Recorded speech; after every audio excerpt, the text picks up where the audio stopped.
Hi there. Today we're going to talk about what life was really like for most medieval bandits.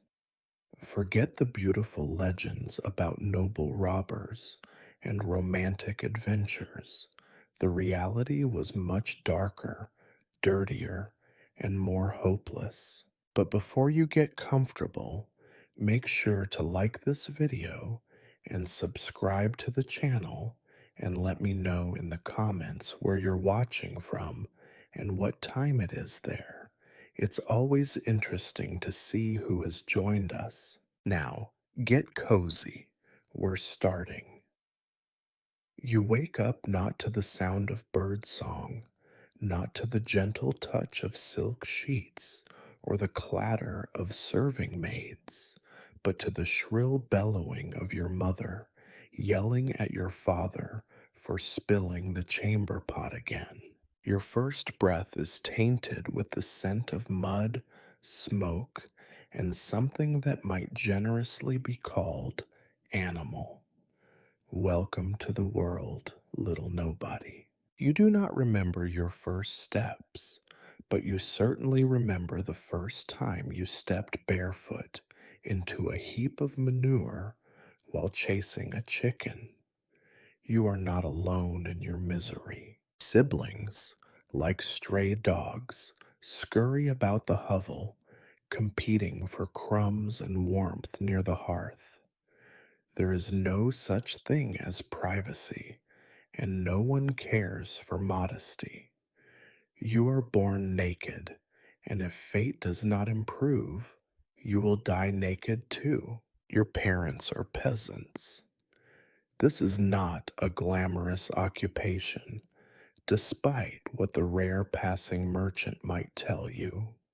You rise before the sun, work until your back threatens to snap, and go to bed long after you have lost feeling in your fingers. You have heard rumors that the lord in his castle sometimes hands out coins to the loyal, but you have never seen a single glint of gold, not even in your dreams.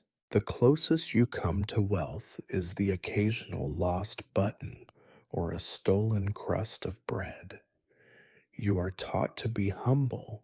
Your mother insists this is a virtue, but really, it is only a useful excuse for never having enough. She says it is God's will for you to be poor and invisible. The priest in his patched robes nods in agreement. Then he slips away to drink ale with the reeve. The only certainty in your life is that nobody of importance notices your suffering unless it is to remind you to pay your taxes.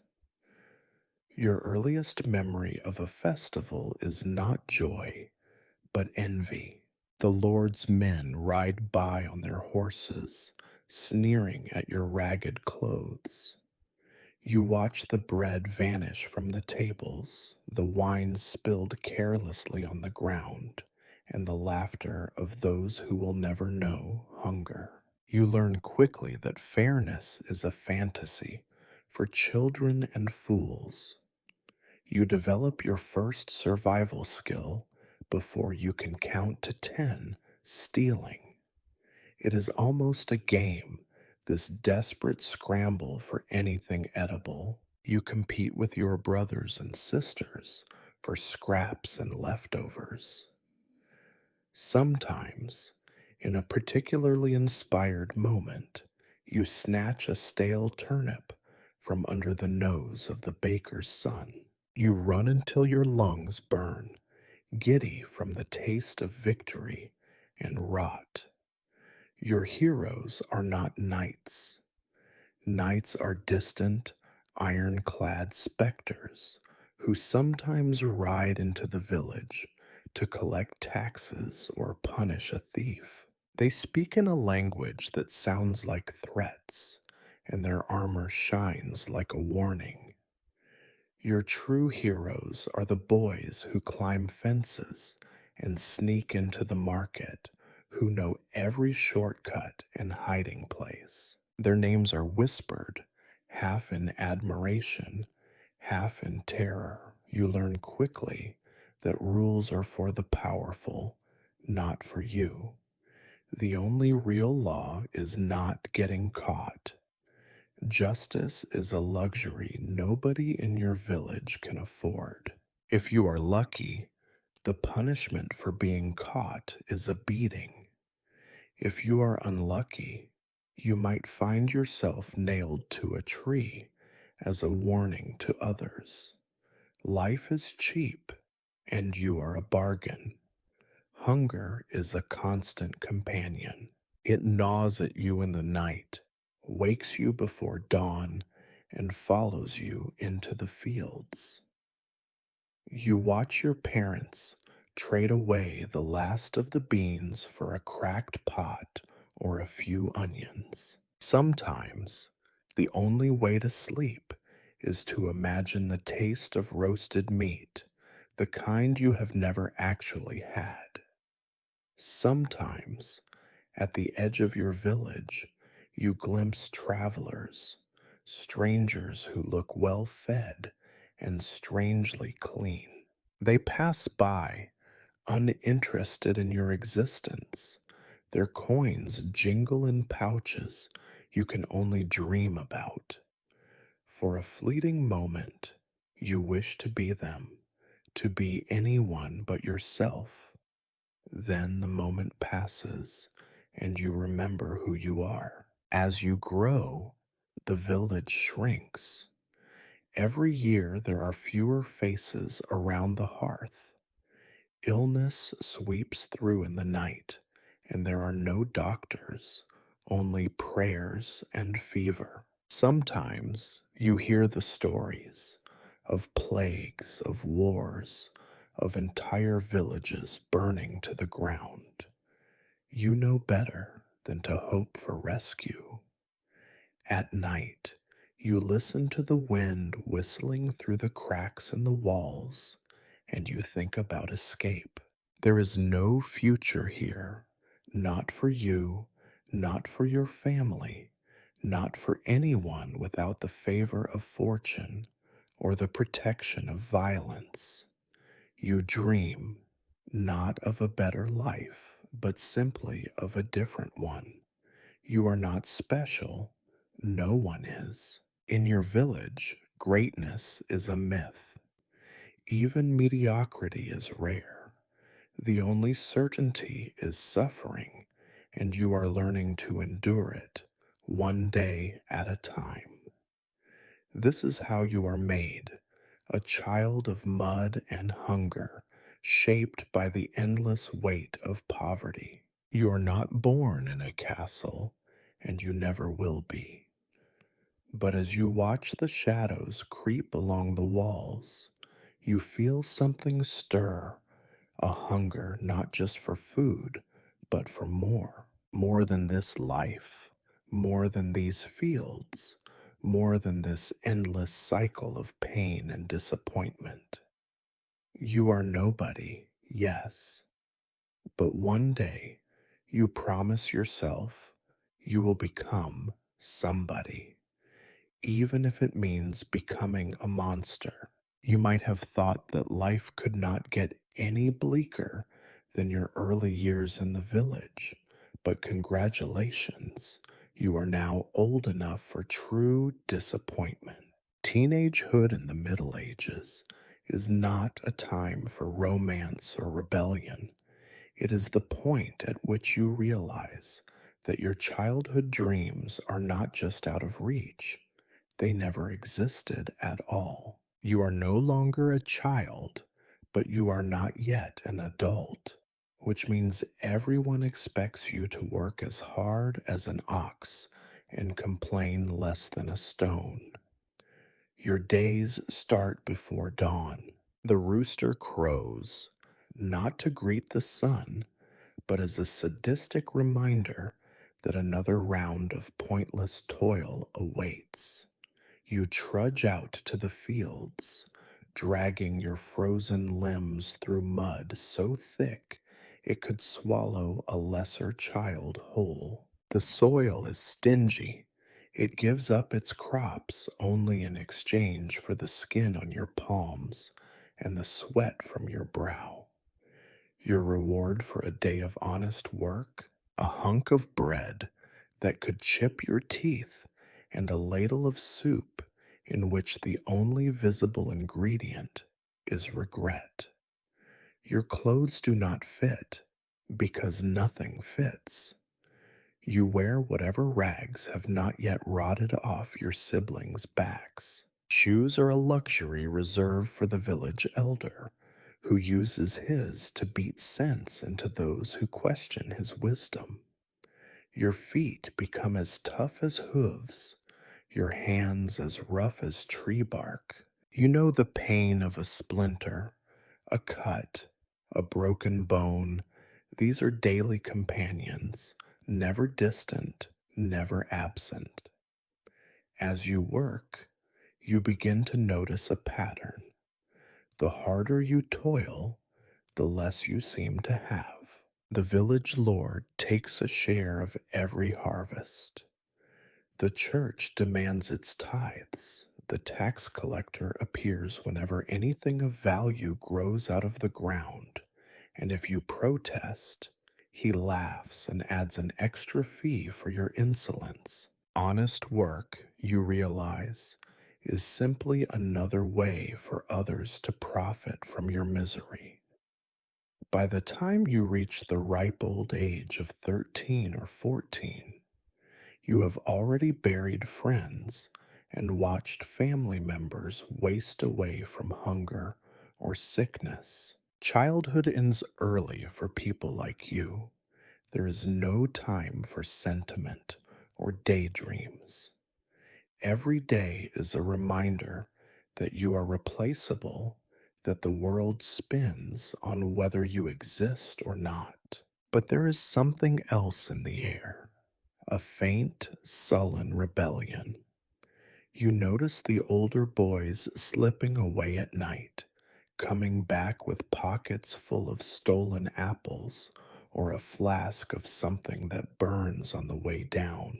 You hear whispers in the shadows of secret meetings by the old mill, of plans to outsmart the steward, of ways to take what you need instead of waiting for permission.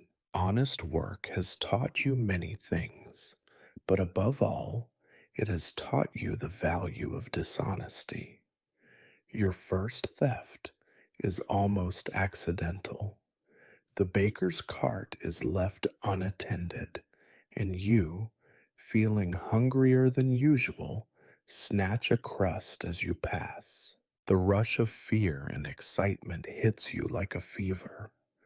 No one notices, or if they do, they pretend not to care.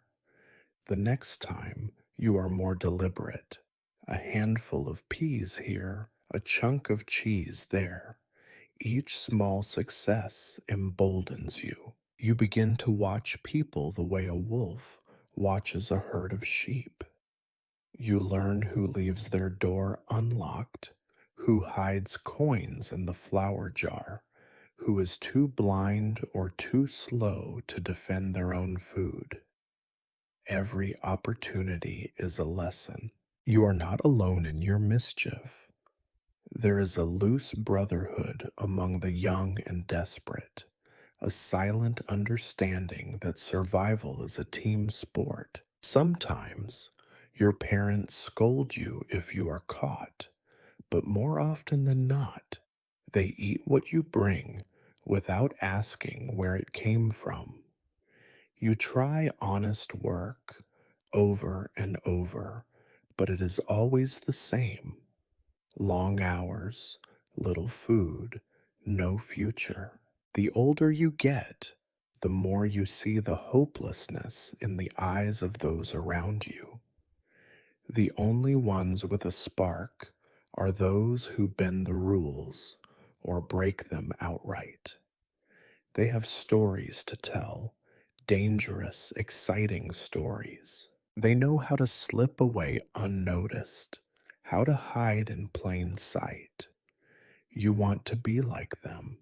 because being like everyone else means dying like everyone else. Occasionally, you see the fate of those who are caught. The punishment is harsh, but rarely creative. Beatings, stocks, sometimes a branding. You notice with grim amusement that the worst offenders are often the best fed. The law is as random as the weather. A baker's son might escape with a slap, while a poor orphan is whipped for less. Justice, you understand, is just another word for luck. At night, you dream of bigger prizes. You imagine the merchant's purse, heavy with coins. You picture the Lord's larder, bursting with food you have never tasted. These dreams do not feel like sins, they feel like plans. You are cleverer than most, stronger than some, and more desperate than all. There is nothing left for you in honest labor but slow starvation. You start to see the adults not as protectors, but as obstacles or marks. The world is divided between those who take and those who are taken from. Every day you labor in the fields is a day lost, another step towards a shallow grave. The thought of running away, of joining those who live by their wits and not by their obedience, grows stronger with each passing month. One evening, you see a stranger at the edge of the village, a ragged man with scars and a glint in his eye. He carries nothing but a knife and a sack, but he walks like he owns the world. The children whisper that he is a bandit. The adults curse and clutch their purses. You watch him disappear into the woods and feel something stir inside you. Fear, yes, but also longing. Why should honest work be your only option when it leads only to ruin? Why should you toil for the comfort of others? As you chew on a crust of bread as hard as stone, you decide you will not die in the fields, nameless and forgotten. You will take your chances, whatever that may mean. Tomorrow, you will begin your own escape. No one prepares you for leaving.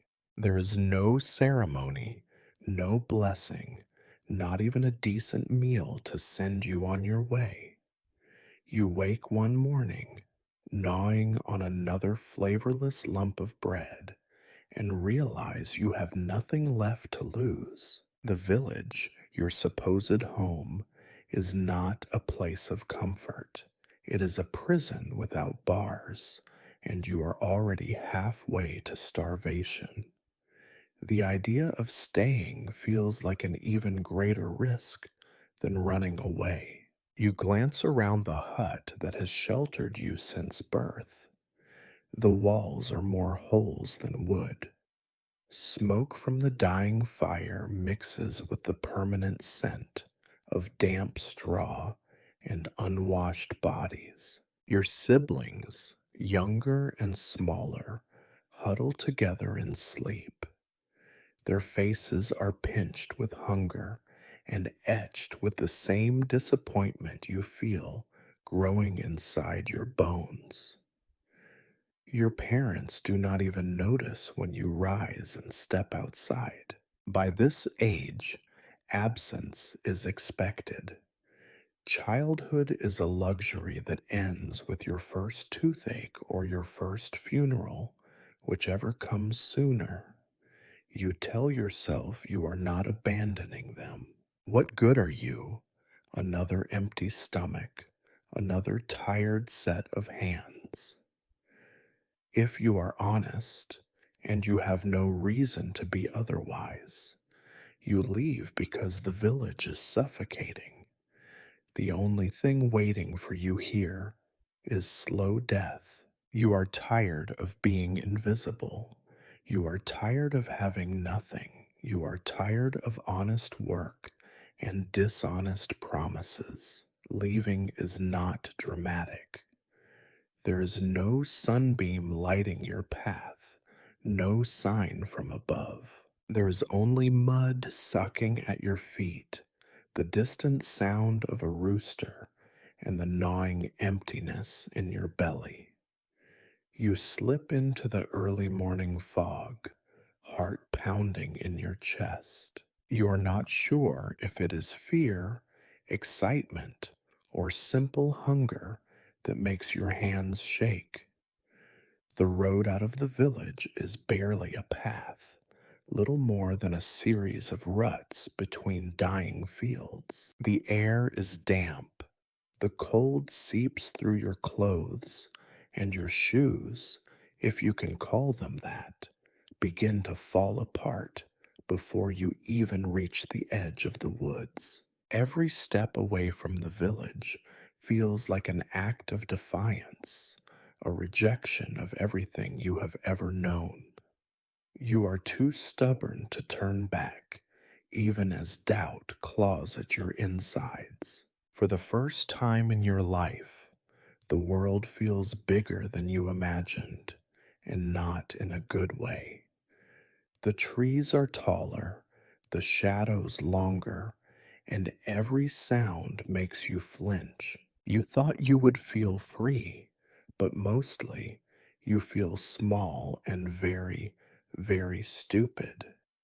You remember stories told by old men after too much bad ale, wolves in the forest, witches in the night, travelers who disappear without a trace. You laugh at your own fear, but only to keep from running back home. Your stomach reminds you of the first and only rule out here: survive. The bread you brought is gone by midday, and your pockets hold nothing but lint. You scour the roadside for anything edible: wild onions, a handful of sour berries, a frog you manage to club with a stick. Hunger makes you bold, or perhaps it just makes you desperate. Either way, you force yourself to swallow whatever you find, telling yourself that tomorrow will be better. That night, you try to sleep under a tree. The cold is so sharp it feels personal. Every rustle in the darkness is a threat. You huddle closer to the trunk, arms wrapped tight around your knees, and remind yourself that you chose this. Tomorrow will be better. It must be. By the second day, your resolve has already begun to fade. The forest is not the friendly patch of trees you played in as a child. It is a tangle of roots, mud, and shadows. You are always hungry, always thirsty, and always afraid. Your feet bleed, your back aches, and your stomach lurches with every strange noise. Every time you close your eyes, you see the faces of your family, pale, hollow eyed, always waiting for something that never arrives. You wonder if you made a mistake. You think about turning back, about slipping into your old life, and pretending this was all just a dream. But pride is a cruel master, and you are not ready to give up. Besides, you know there is nothing to return to. The village will not miss you, and you will not miss it.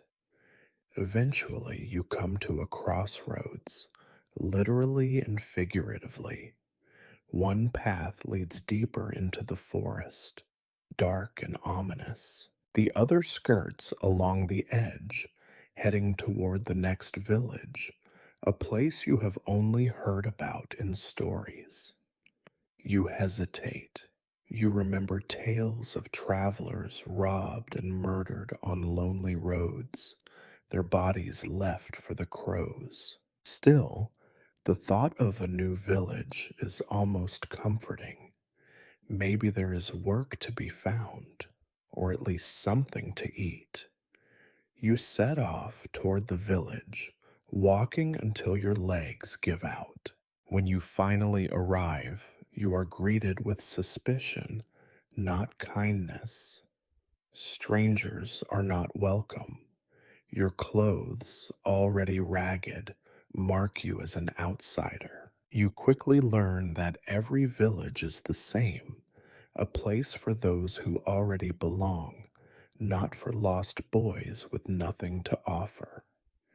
You spend a night hiding in an abandoned barn, stealing what little you can find before moving on. You are learning the rules of the road. Trust no one, speak little, and never stay in one place too long. It is in this state, hungry, exhausted, and desperate, that you hear about them. The bandits in the woods, men who take what they want, who answer to no lord and fear no law. The villagers curse them, but you can see a strange sort of envy in their eyes. The bandits are free, or so it is said.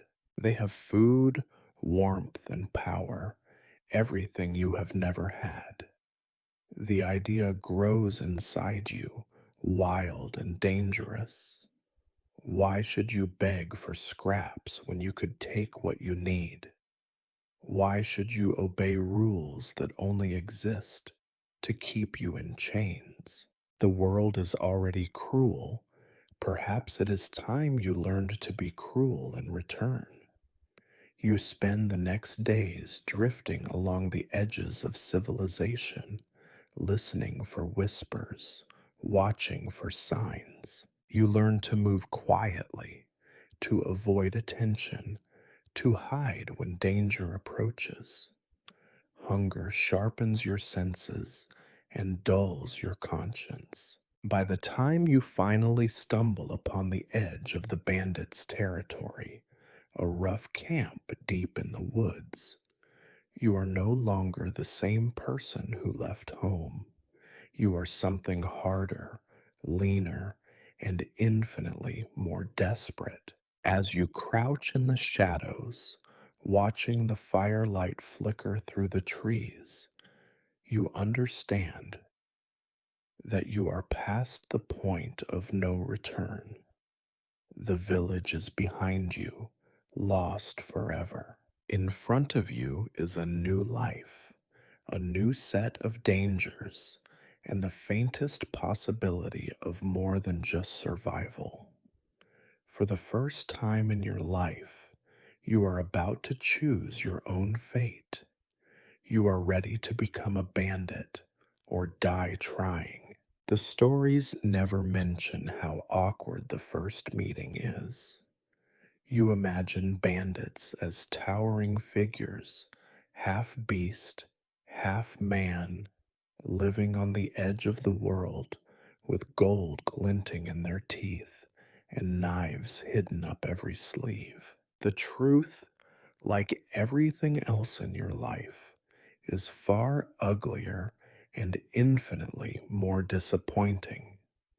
You find the bandit camp at dusk. There is no grand entrance, no sentry challenging you with a drawn sword. Instead, you stumble upon the place by accident, crawling through brambles in search of somewhere to rest. A thin column of smoke rises between the trees, carrying the scent of burning fat and wet wood. The sound of drunken laughter drifts across the clearing, punctuated by the occasional cough or grunt. You freeze, equal parts terrified and relieved. At least you think you have found the right sort of people. They spot you before you spot them.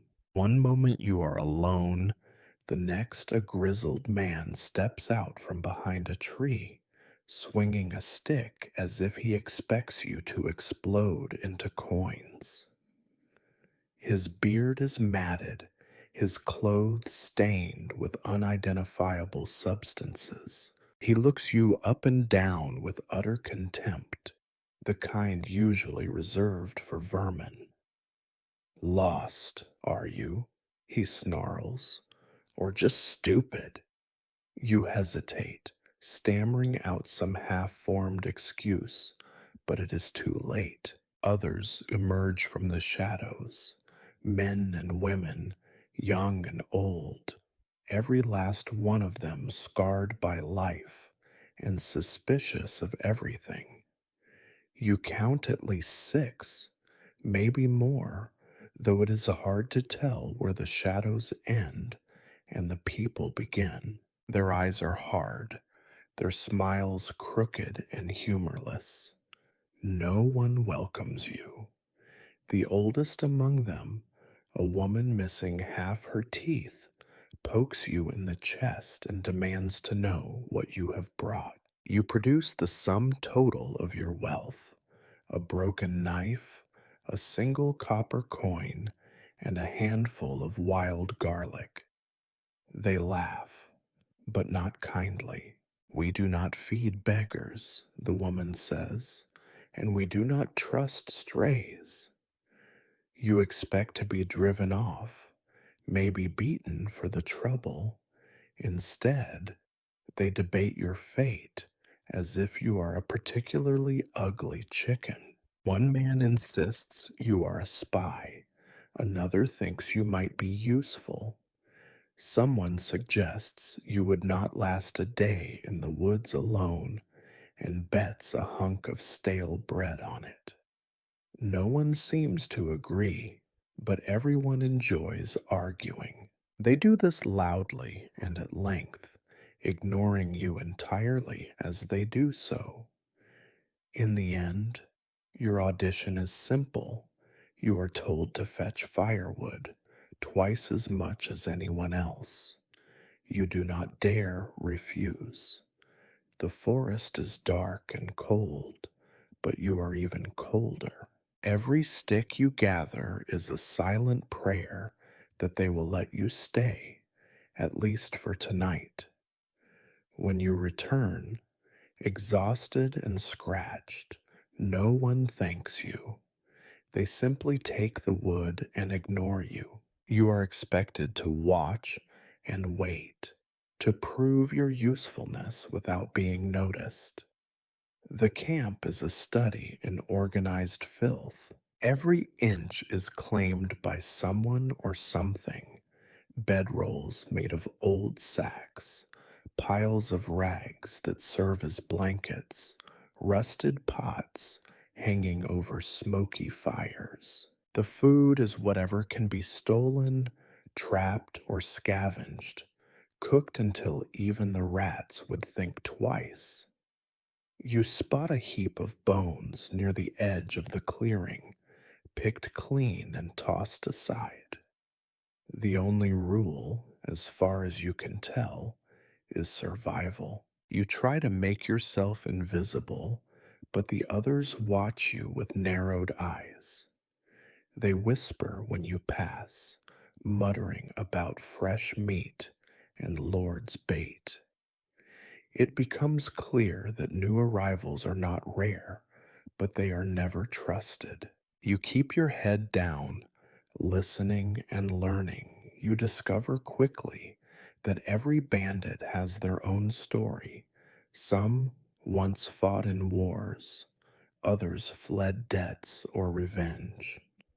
All of them share one thing in common: there is nowhere else to go. Rituals among bandits are nothing like the ceremonies you remember from the village.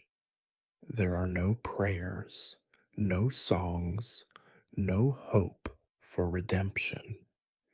Instead, the closest thing to a welcome is being handed a filthy rag and told to clean your own lice. Personal hygiene is a fantasy, a rumor from a better world. You scratch at your scalp and try not to think about how many creatures live in your hair. At night, the camp comes alive in a different way. Fires burn low, casting everyone in monstrous silhouette. Someone tells a joke that makes half the group cackle and the other half glare. An old man, drunk on bad ale, sings a tuneless song about the good old days, which everyone else claims never existed. You try to find a patch of ground that is less wet than the others, curling up and pretending you are not terrified. You do not sleep much. The noises are unfamiliar and threatening. The bandits argue over everything: who stole whose rabbit, who gets the best spot by the fire, who snores the loudest. Fights break out suddenly, resolved with fists or threats. You learn that trust is earned not through kindness, but through endurance. If you can survive the first week without being driven off, you might just have a place here. Every day is a new test. One morning you are sent to gather nettles, the next to fetch water from a stream half a mile away. Every task is a chance to prove yourself or to fail spectacularly. You are hungry all the time, your skin raw from insect bites and scratches. You realize quickly that these are not noble outlaws or freedom fighters. They are desperate, vicious, and above all, practical. No one will risk themselves for you. Not yet, maybe not ever. The only warmth you find is from the fire, and even that is rationed. The older members keep the best spots for themselves, while newcomers are left on the edges. You learn to watch for when someone nods off, so you can steal a few minutes of heat. No one says anything, but everyone notices. Weakness is an invitation for cruelty. You are given a nickname, one that you do not understand, but everyone laughs at. It is not affectionate. It is a reminder that you are not one of them. Not really. At least not yet. You keep your mouth shut, your eyes open, and your possessions close. Everything you own can fit in your pockets, and even that is too much. After a few days, you begin to notice the rules. They are unspoken but brutally enforced. Take more than your share, and you wake up missing teeth. Argue with the wrong person, and you might be left behind on the next move. Every friendship is temporary, every alliance suspect. Even the leader, if such a person exists, rules by threat and habit, not by loyalty. Still, as the days pass, you become a little less strange. You learn who to avoid, who will trade a scrap of meat for a favor, who will knife you for looking at them wrong. You stop flinching at every raised voice. You start to laugh at the cruel jokes, even when they are about you. You scratch, you eat, you survive. And so, your initiation into the life of a bandit is not a grand adventure. It is a series of humiliations, small victories, and a slow, grudging acceptance that this is now your world. You are dirty, cold, and constantly afraid, but for the first time, you are not alone. Welcome to the gang. You quickly learn that the forest does not care about your dreams of freedom, rebellion, or anything else. The trees are ancient and indifferent, their branches clawing at you like a blind beggar. You enter the forest thinking it is your new home, but the truth is you are only a visitor here, tolerated at best, prey at worst. Each day is a lesson in humility and discomfort. The cold is not just a passing inconvenience, it is a constant ache in your bones. Your clothes, already threadbare, offer no protection. At night, you shiver so hard your teeth rattle. You pile up leaves, huddle close to a dying fire, and wrap yourself in whatever scraps of cloth you can steal without being noticed. Sometimes, if you are lucky, a fellow bandit will grudgingly share a corner of their ragged blanket for a price. Warmth, you realize, is a luxury bartered for food, favors, or secrets. Rain is worse than cold. It turns the camp into a pit of mud, seeps through every layer of clothing, and ruins anything you try to keep dry. Your feet swell with blisters, your hands crack and bleed. If you are sent to fetch water, you hope desperately not to slip and fall, because if you do, no one will help you. Wet clothes mean long, sleepless nights, and every sleepless night means more mistakes, more weakness, and more laughter at your expense. Food is the true currency of the forest. It is never enough and never guaranteed. The bandits send you on endless errands, checking snares, gathering mushrooms, digging up roots. You quickly learn that most of what grows in the forest can kill you faster than hunger. The edible mushrooms are few and far between. One wrong bite, and you spend the night vomiting your soul out, while the others look on with the detached interest reserved for someone else's funeral. Meat is rare and celebrated. A rabbit caught in a snare is cause for a feast, meaning you get one bite and the older bandits take the rest. Squirrels, birds, frogs, anything that moves is fair game. You get used to the taste of burnt fur, stringy muscle, and undercooked innards. Sometimes, if the pickings are really slim, you boil tree bark or chew on leather, pretending it fills your belly.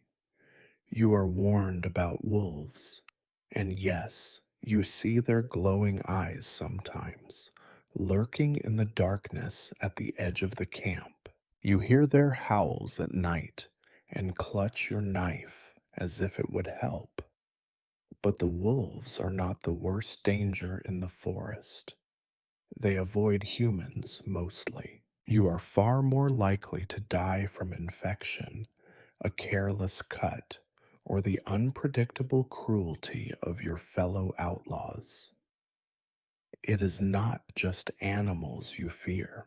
The forest is filled with other dangers: bandits from rival gangs, desperate peasants with nothing left to lose, the occasional patrol of soldiers looking to make an example of someone.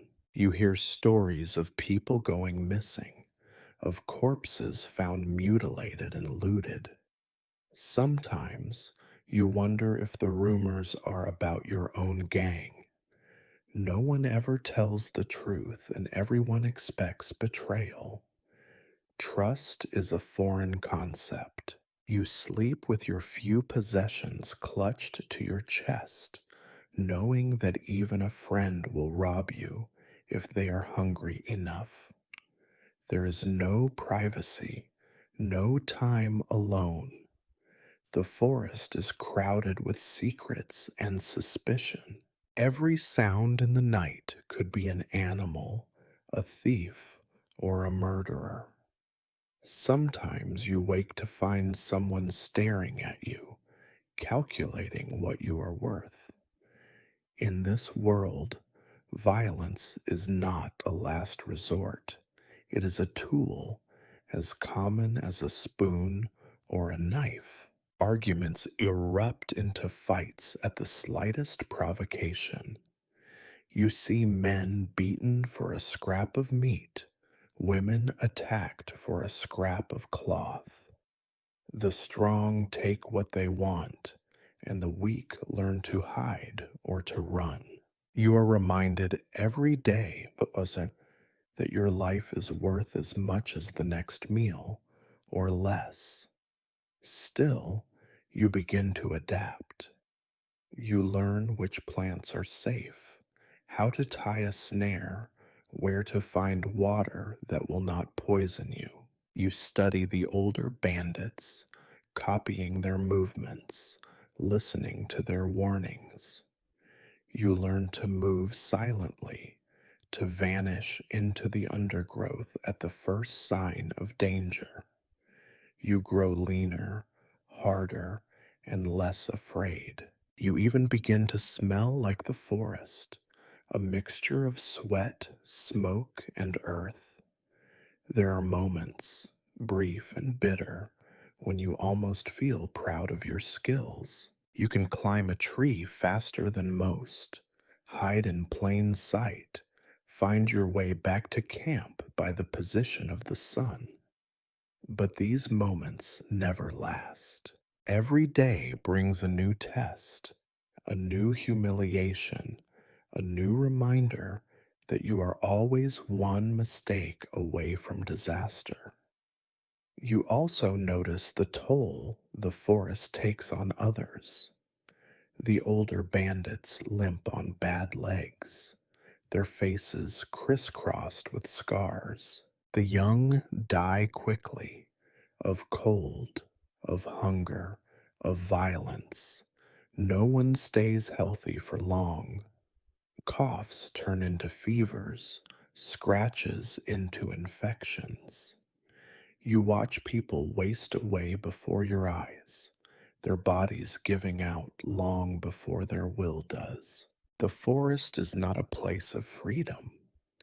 It is a prison with invisible walls, and in every day you survive is a victory over the indifference of nature and the malice of mankind. You learn to keep your head down, your knife sharp, and your secrets even sharper. At night, as you lie awake listening to the rain and the distant howling of wolves, you realize something. The real danger is not the beasts outside the camp, but the ones inside it.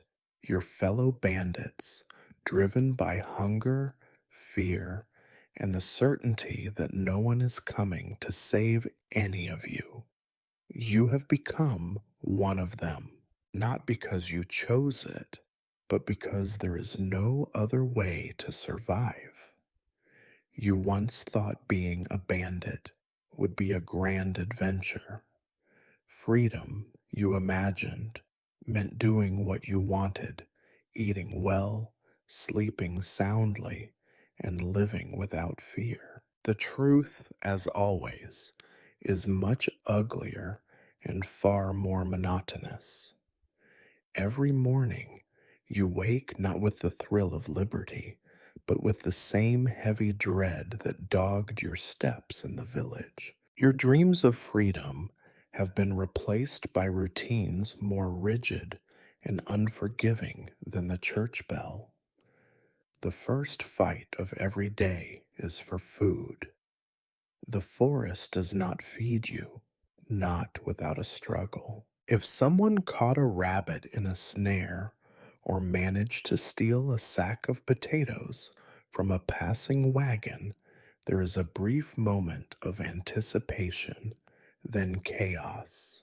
Everyone circles the food like dogs around a carcass. No one trusts anyone else. You have learned to move fast and keep your elbows sharp. You lunge for scraps, aware that a slow hand means an empty belly. You know the exact sound a loaf of bread makes when it hits the mud, and you know it still tastes better than hunger.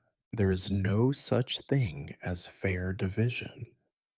The strongest take the first, and the biggest shares, and those with bruised knuckles and missing teeth are not ashamed to flaunt their success. Sometimes the spoils are doled out by the unofficial leader, who may favor their friends or those who brought in the catch. Sometimes it is a free for all. You eat quickly, always watching over your shoulder. Food is never enough, and the memory of hunger is never far away.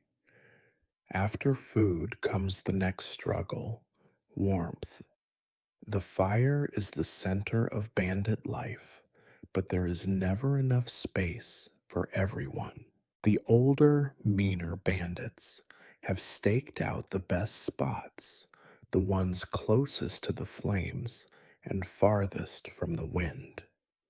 Newcomers, like you, are left with the cold edges, where the smoke stings your eyes and the damp seeps into your bones. On lucky days, you might sneak in when someone gets up, but you risk a boot to the ribs for your trouble.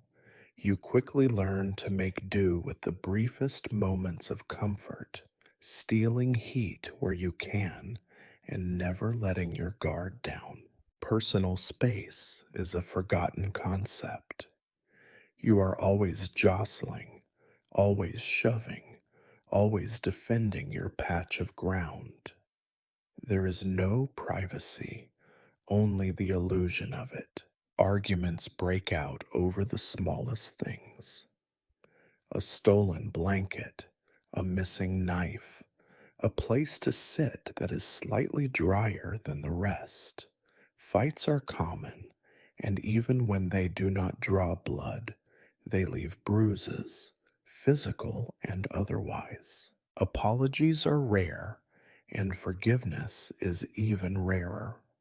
Respect is the hardest thing to win and the easiest to lose. In the village, you were invisible. Here, invisibility is a luxury you cannot afford. You are always watched, always judged, always tested. Every mistake is remembered. Forget to keep watch at night. You will never hear the end of it. Drop your share of food in the mud. You will be mocked for days. Show fear during a confrontation. You might find yourself without allies when it matters most. Some bandits try to earn respect with bravado, loud boasts, wild stories, reckless challenges. Others, more cunning, wait and watch, using secrets and alliances as weapons. You try both and find that neither brings security. In this world, reputation is a shield made of rotten wood. It will not save you when the knives come out. Work never ends. If you are not hunting or stealing, you are mending torn clothes with bits of twine or patching holes in the camp with branches. You sharpen knives, scrub pots, and haul water. None of it is rewarding. There is no pride in the work, only the dull relief that you have survived another day. Sometimes you catch yourself envying the animals. At least they do not pretend there is dignity in this struggle. Every bandit has their own strategy for survival. Some attach themselves to a stronger companion, trading loyalty for protection. Some keep to themselves, moving quietly on the edges, hoping not to be noticed. A few, the truly desperate, ingratiate themselves with whoever has food or drink to spare, even if it means enduring ridicule or worse. You drift between these roles, never quite finding a place to belong. The afternoons are spent in uneasy idleness. You sharpen your knife for the 100th time, mend your tattered clothes, and keep one eye on the horizon for signs of danger. You listen to the older bandits grumble about the past, about better times that probably never existed. Every story is a warning. Trust no one, expect nothing, and never let your guard down. You have no mentors here, only rivals and occasional allies. Sometimes, when things are especially dire, the leader organizes raids. You are sent out in small groups to ambush travelers, raid farms, or scout for merchant wagons. These expeditions are dangerous, and not just because of the risk of violence. Failure means no food, and the blame is always assigned to the weakest. Success means a brief feast, followed by more suspicion and more arguments over the spoils. When you return to camp, the same routine begins again: food, fire, and fights for the little comfort the forest allows. The sun sets, and the darkness brings new dangers. The fire becomes both a source of warmth and a beacon for anyone who might be hunting you. You huddle close, hoping for sleep, but sleep is fickle. Every sound in the night is a possible threat: a rival gang, a patrol, a hungry animal, or one of your own with murder in their mind. In this world, there are no heroes. There are only survivors, and even that title feels temporary. You no longer dream of escape. You dream only of tomorrow, of finding something to eat, of not freezing, of making it through another day without too many new scars. You thought you were leaving the misery of the village behind. Instead, you have traded one kind of hopelessness for another. But here, at least, you know the rules. Eat or be eaten, fight or be forgotten, and never trust anyone who offers you a place by the fire without asking for something in return. Stealing, you discover, is not the glamorous business you once imagined. There are no clever heists, no daring getaways, no fat purses dropped conveniently at your feet. It is a job like any other, only with fewer rules and much more violence. You are not a hero outwitting the rich, nor a Robin Hood feeding the poor. You are a hungry, desperate figure with dirty fingernails, and everything you steal is gone before you have a chance to feel proud. Your education in robbery begins with failure.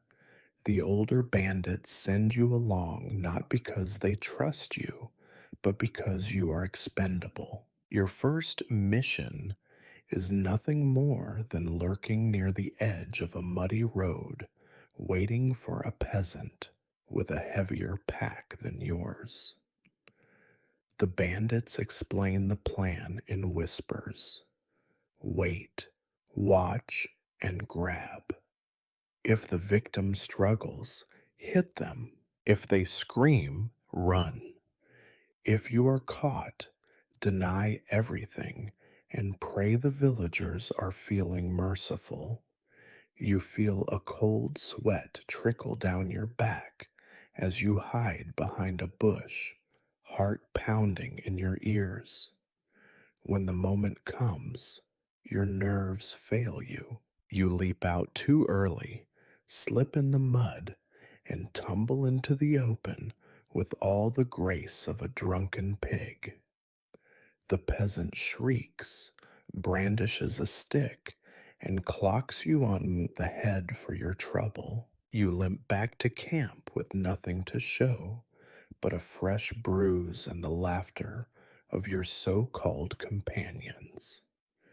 There are no gentle lessons, no patient corrections.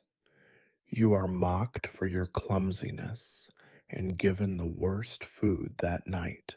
The next day you try again. The process repeats, watching, waiting, failing, and sometimes getting lucky. Eventually, you manage to snatch a sack of onions from a distracted farmer. The bandits are not impressed, but you eat that night, and that is all that matters. You quickly learn the basics of stealth, not the kind taught by masters in faraway castles, but the crude, desperate skills of people who live by their wits. You move in silence, avoiding dry leaves and brittle twigs. You study shadows, finding cover where none should exist. You memorize the schedules of travelers, the habits of merchants, the telltale jingling of coins in a pocket. Every detail is a potential advantage, every moment of carelessness a death sentence. Violence is never far away. The bandits are not afraid to spill blood, especially when it is not their own. Some days, a robbery is quick, a shout, a shove, a stolen bundle. Other days, things go wrong.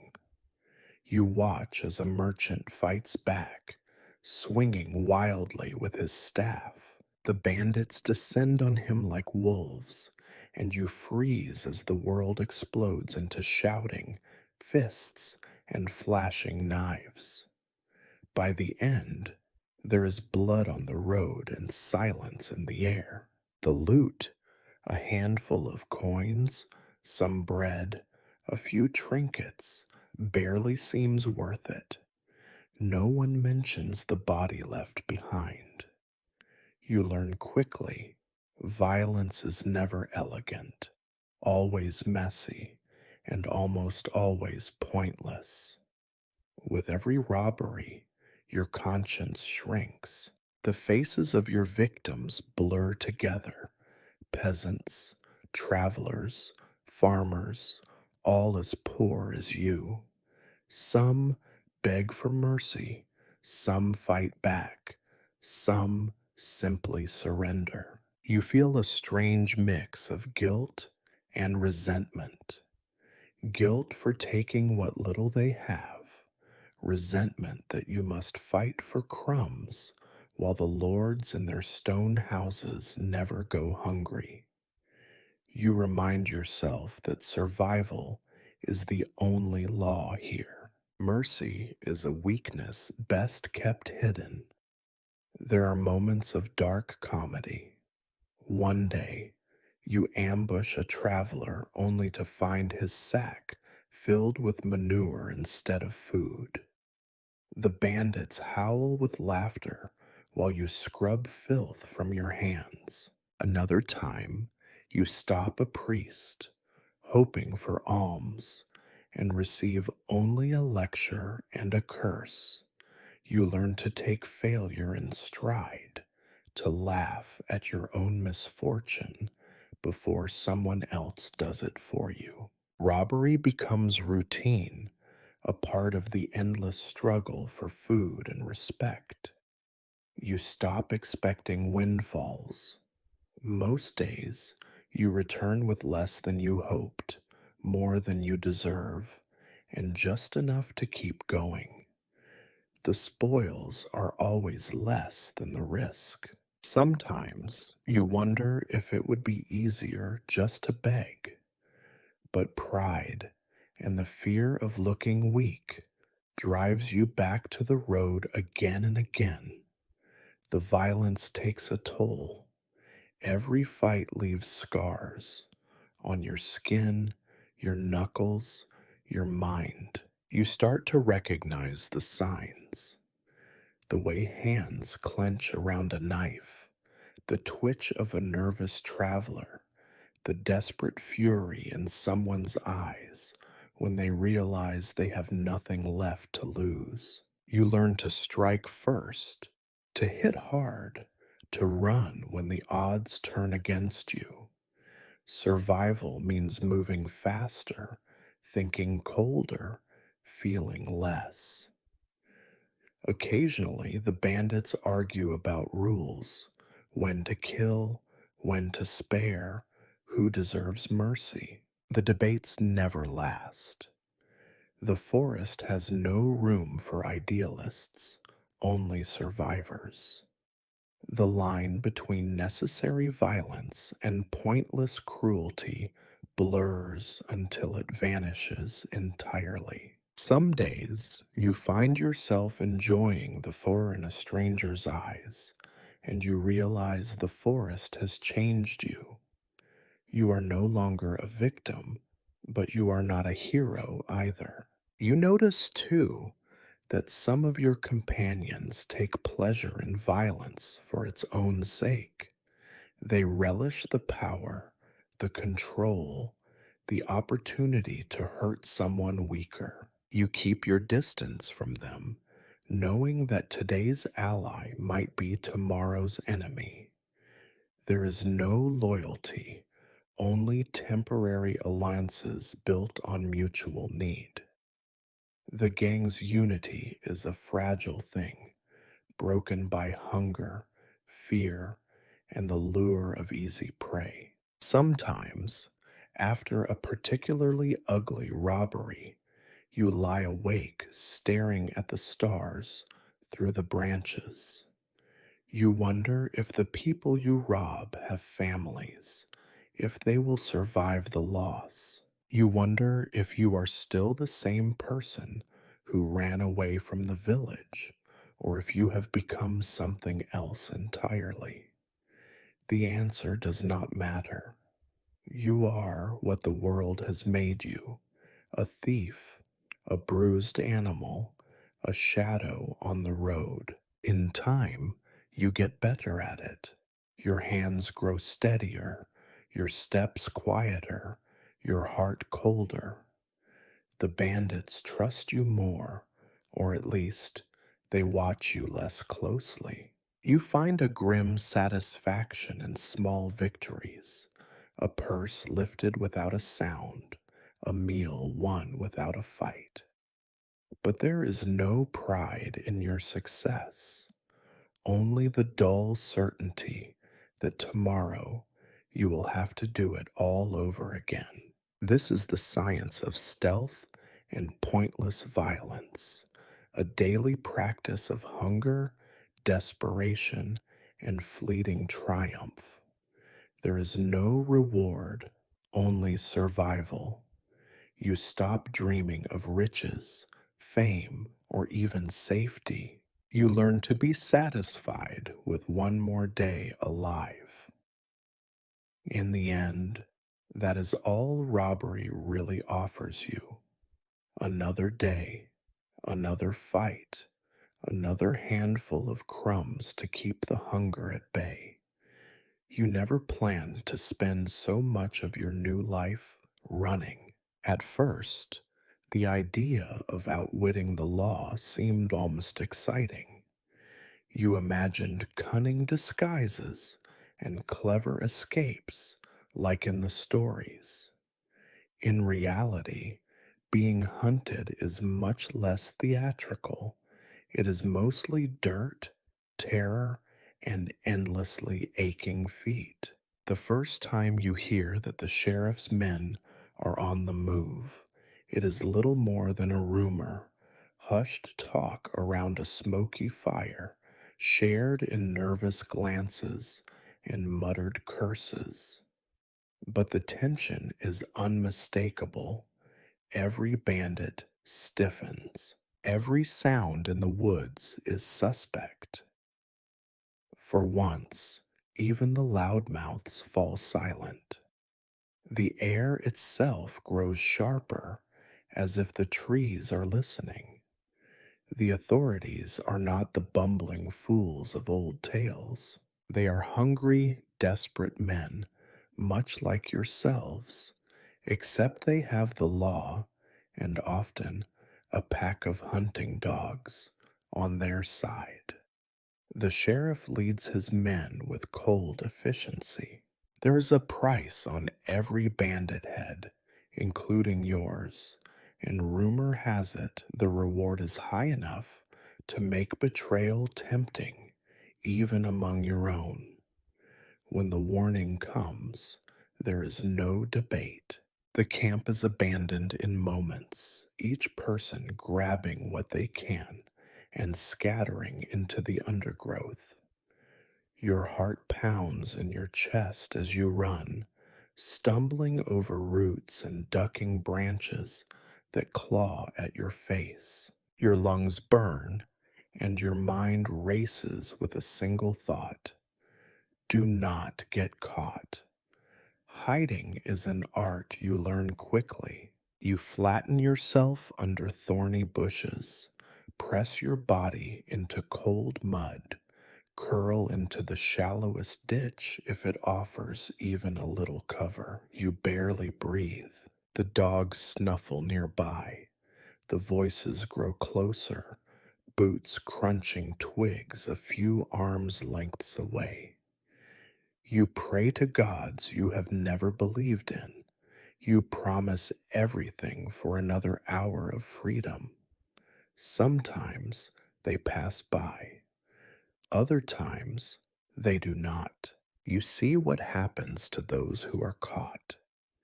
They are dragged back to the village, beaten bloody, sometimes killed on the spot if the law is feeling efficient or simply tired. You hear stories of worse, summary executions in the woods, bodies left hanging from trees as warnings. You wonder if the forest ever forgets their faces. If you survive the first search, you learn new habits. You sleep lightly, with your hand always on your knife. You hide anything valuable, even from supposed friends. The camp is moved regularly, deeper and deeper into the woods, until it seems you are living in a maze of brambles and shadows. You stop making big fires, stop singing, stop anything that might reveal your presence. Each day is a new game of calculation. Which paths have not yet been watched? Which villagers might betray you for a few coins? You start to avoid the roads altogether, moving only by night, trusting the tangled darkness to hide your passing. Even then, you worry that every snapped twig, every glimmer of moonlight on steel, is a signal to your pursuers. The authorities are not your only problem. The world is full of informers, farmers with grudges, traitors who remember your face, even former bandits who have made their own deals with the law. You learn to distrust everyone outside your small circle, and often even those inside it. The threat of betrayal hangs heavier than the morning fog. In this life, paranoia is survival. You notice every change in the wind, every pattern of birdsong interrupted, every trail that looks less familiar than yesterday. You become an expert at vanishing. You wipe away footprints with leafy branches. You scatter your tracks in streams. You memorize escape routes until they haunt your dreams. The bandits trade tips in hushed tones. Never use the same hideout twice. Never stay more than 2 nights in one place.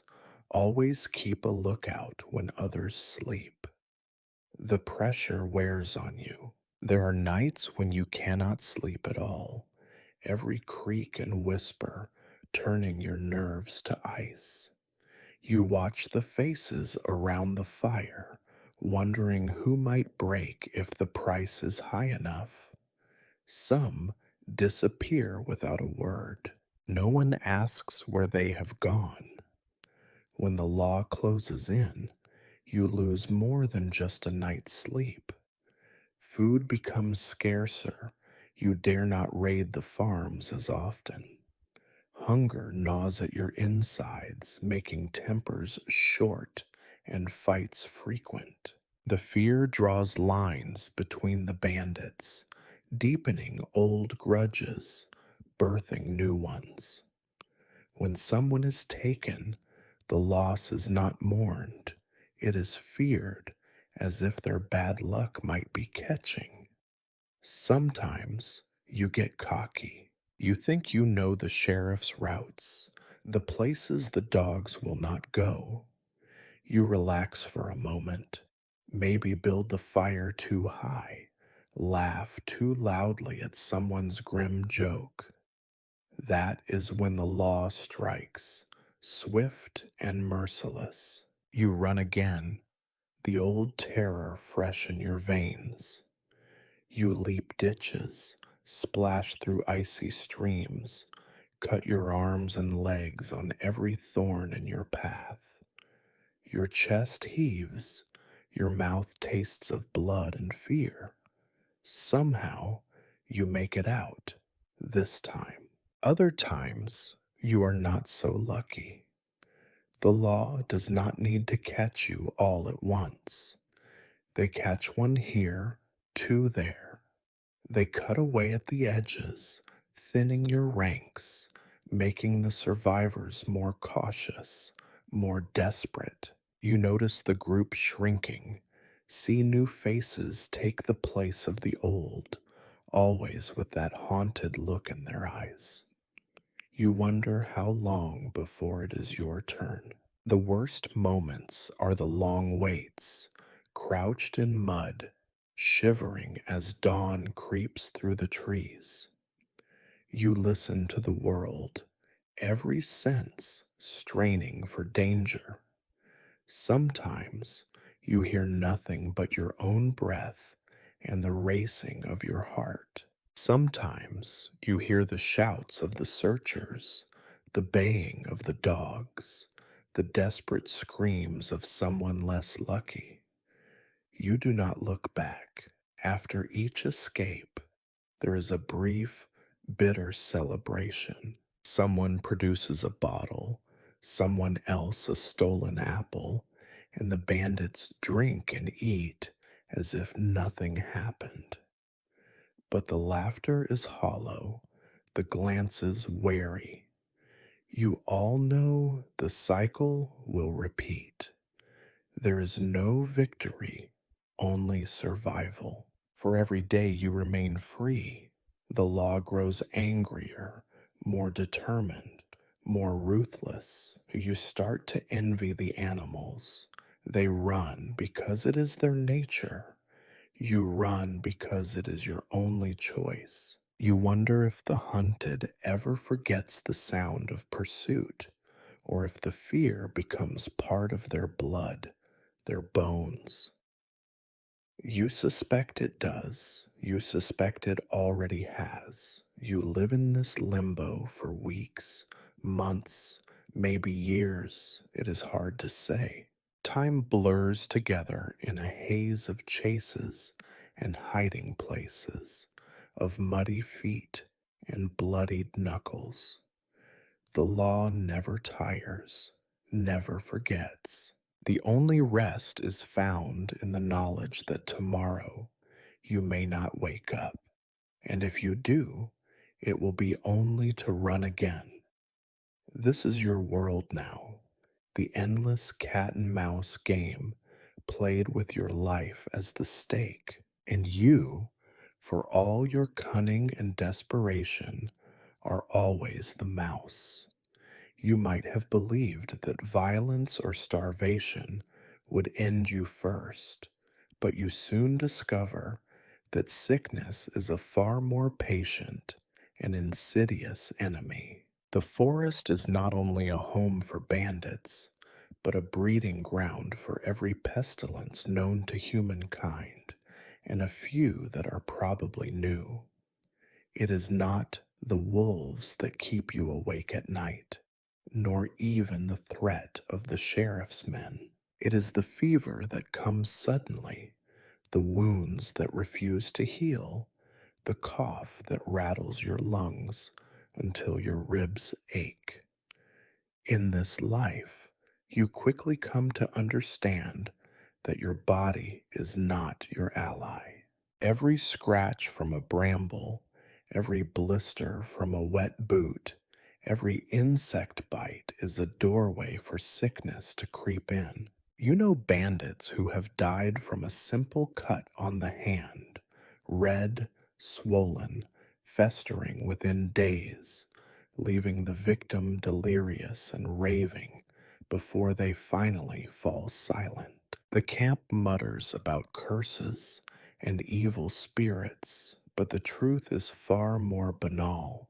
There is dirt under every fingernail, filth in every mouthful of food, and nothing to stop the rot once it sets in. Your first real illness comes in the damp chill of early autumn. You wake shivering, your teeth chattering so violently you bite your tongue. Your skin burns, then freezes, then burns again. The world spins when you try to sit up. The other bandits do not offer comfort. If anything, they shrink away, as if fear of contagion might keep the sickness at bay. You wrap yourself tighter in your rags and wait it out, trembling, muttering prayers you never believed. Sometimes you dream of home, of your mother's cool hand on your forehead, but when you open your eyes, only mud and cold greet you. There are no doctors among the bandits. The best you can hope for is an old woman who claims to know about herbs, but her potions taste like death and cure nothing but thirst. Occasionally, someone tries to dress a wound with a dirty rag, hoping the effort alone will please whatever gods watch over the forsaken. Mostly, you are left to heal or not on your own. Fever takes some, infection takes others. The lucky ones wake up one morning to find the worst has passed. The unlucky simply do not wake up at all. The wounds you collect are badges of survival, though none are worth boasting over. Each gash and bruise tells a story, but the stories are all the same. You fell, you fought, you failed to dodge a wild swing or an angry animal. Sometimes the wounds come from your own companions.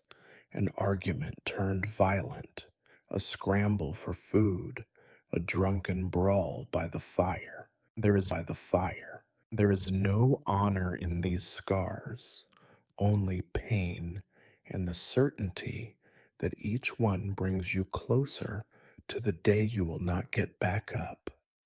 Your teeth are a special misery.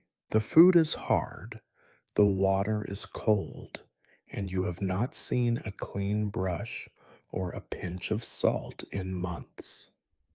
Gums bleed, teeth loosen, and fall out. A toothache is a curse that will not let you sleep. You have seen more than one bandit try to pull a rotten tooth with a knife, muffling their screams with a rag so the others will not mock them. The hole left behind never really heals. Coughs and colds spread through the camp like wildfire. In winter, everyone seems to hack and wheeze, bent double by their own lungs' betrayal. You recognize the sound of death coming long before the end. A wet, rattling gasp, a feverish mumbling, a silence that lasts too long. There is no help to offer except a cup of dirty water and a few words no one believes. The worst is the wounds that will not heal. You watch a cut on your leg turn angry and red, see the skin swell and split. The pain grows until you can barely walk, and you dread the thought of gangrene, a word whispered in horror around the camp. No one speaks openly of amputations, but you have seen the aftermath: a crude knife, a heated blade, the howls of a friend held down by three others while the deed is done. The smell is unforgettable. You pray it will not be you. Fleas and lice are constant companions. You scratch until you bleed, knowing that relief is always temporary. Some bandits swear by ashes rubbed into the scalp. Others simply surrender and shave their heads with a dull blade. Nothing works for long. You joke about your new pets, but you know the bites are just more open doors for sickness. When the hunger is worst, your body turns on itself. You watch your arms grow thinner, your belly sink, your eyes hollow out in your own reflection in the stream. Cuts and bruises heal slower, if at all. You see the older bandits fade, their faces yellow and drawn, until one day they simply do not move again. The ground in the woods is shallow with graves, sometimes marked, more often forgotten. The living do not dwell on the dead. You develop superstitions. You tie scraps of cloth around your wrist, mutter half-remembered prayers, avoid certain trees or streams. It is foolish, but so is hope. Anything to keep the sickness at bay, anything to pretend that you have some control over your own survival. In moments of rare honesty, you realize that luck is your only true doctor. You are not healthy. You are merely lucky. Lucky that the fever passed. Lucky that the wound did not fester. Lucky that the food was not spoiled, that the water was not poisoned. Each day is a wager, each meal a risk. The line between surviving and dying is so thin you do not see it until you stumble across a fresh grave. And yet, you go on. The pain, the coughing, the endless itching become just another part of life, background noise to the greater struggle. You learn to ignore it when you can, to laugh about it when you cannot. After all, everyone is sick, everyone is wounded, everyone is dying slowly together. You remember a time, just barely, when the worst illness meant your mother's concern and a hot drink by the fire. Now, illness is something you survive alone, with a filthy rag and the hope that today will not be your last. If you think life as a bandit is miserable in the mild months, wait until winter sinks its claws into the land. The first frosts arrive as a warning, silvery and silent, coating every branch and stone with a beauty you are far too hungry and tired to appreciate. Then comes the relentless, bone deep cold. The wind slices through the forest with the cruelty of a lord's whip, and you realize the world has found yet another way to grind you down. Survival, always uncertain, becomes a desperate game. Your rags, already little more than patches, offer as much protection as a bad prayer. You wrap yourself in layers of whatever you can find: sacks, tattered cloaks, the fur of unlucky animals. But nothing stops the cold from seeping in. It finds every weakness, every hole, every frayed seam, and soon your fingers are numb, your toes ache, and your breath hangs in the air like a ghost of the warmth you once knew. The fire, always precious, becomes your god. Bandits crowd around it, fighting for a place so close that you can smell the singed hair and hear the hiss of melting ice from your boots. But wood is scarce, and you are sent farther and farther afield to find anything dry enough to burn. Wet logs smoke and sputter, choking you with every breath. Sometimes the fire dies in the night, and you wake to find the camp shivering in the pre dawn gloom, your companions swaddled like corpses, faces drawn and lips blue. Sleep is a luxury. Most nights you lie awake, curled as tightly as you can, shaking with cold.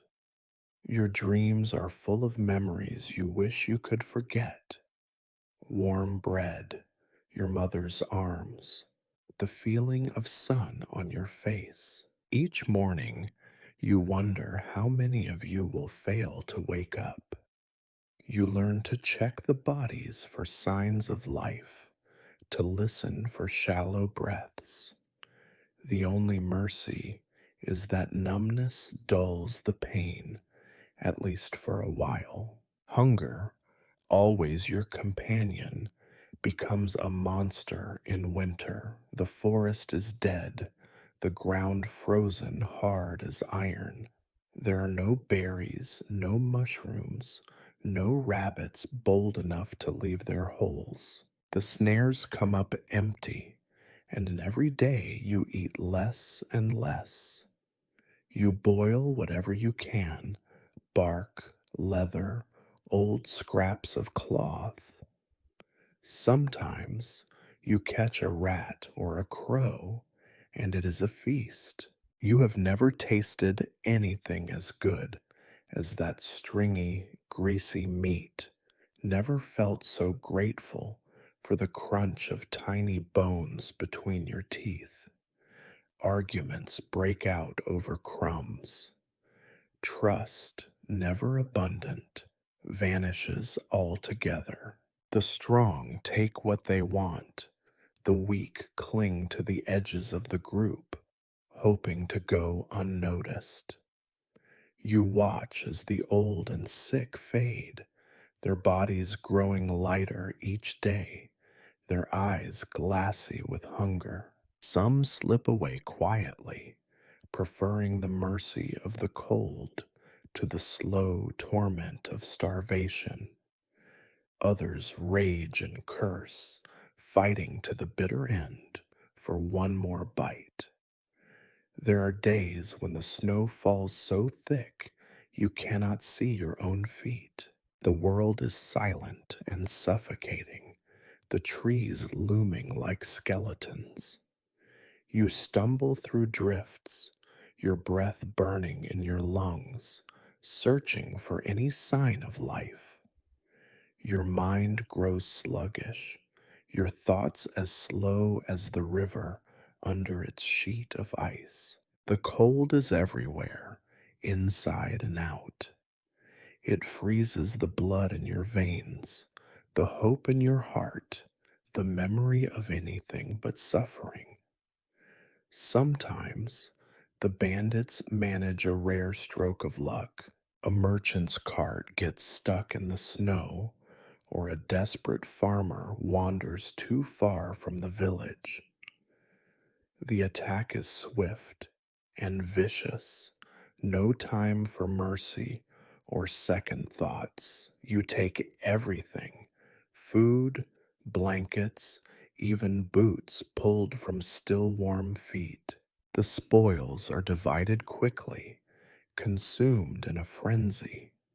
For a brief moment, there is warmth, laughter, the illusion of abundance. Then it is gone, and you are left with the cold and your guilt. Illness runs rampant in winter. Coughs echo through the camp, growing worse each day. Wounds do not heal, skin cracks and bleeds. You shiver with fever, unsure if it is the cold or the sickness that gnaws at your insides. There is no help to be found, no cure but time and chance. You watch as the numbers in the camp dwindle. Some die quietly in their sleep, others vanish into the snow, their bodies never found. You notice the changes in yourself. Your clothes hang looser, your bones jutting under thin skin. Your temper grows short, your laughter rarer, your eyes hollow in the reflection of the frozen stream. You stop dreaming of spring, of a better life, of anything but making it through the next hour. Your world shrinks to the circle of the fire, the taste of a stolen crust, the fleeting warmth of another body pressed close to yours. Desperation breeds superstition. You spit in the fire to ward off evil, tie scraps of cloth to tree branches as offerings to whatever spirits might be listening. You whisper prayers to saints and demons alike, promising anything for another day of life. Most of the time, your prayers go unanswered. Sometimes, late at night, you wonder if death would be so terrible. You see the peace on the faces of the fallen, the relief in their slack jaws, and you envy them. The struggle is endless, the suffering relentless. There are no heroes here, no stories worth telling, only hunger, cold, and the faint hope that someday, somehow, this will end. When spring finally comes, and it always does, even if you doubt it, you are surprised to find yourself still alive. The snow melts, the streams swell, and the first green shoots appear. But the joy you might have felt is gone, worn away by the long months of misery. You know now that survival is not a blessing, but a burden, that hope is a luxury you cannot afford. Winter does not end so much as retreat. The scars it leaves on your body, your heart, your mind will never fully heal. You have survived, but you are changed, harder, colder, emptier. You tell yourself it was worth it, that another year is something to celebrate. But deep down, you know the truth. Winter never really leaves you.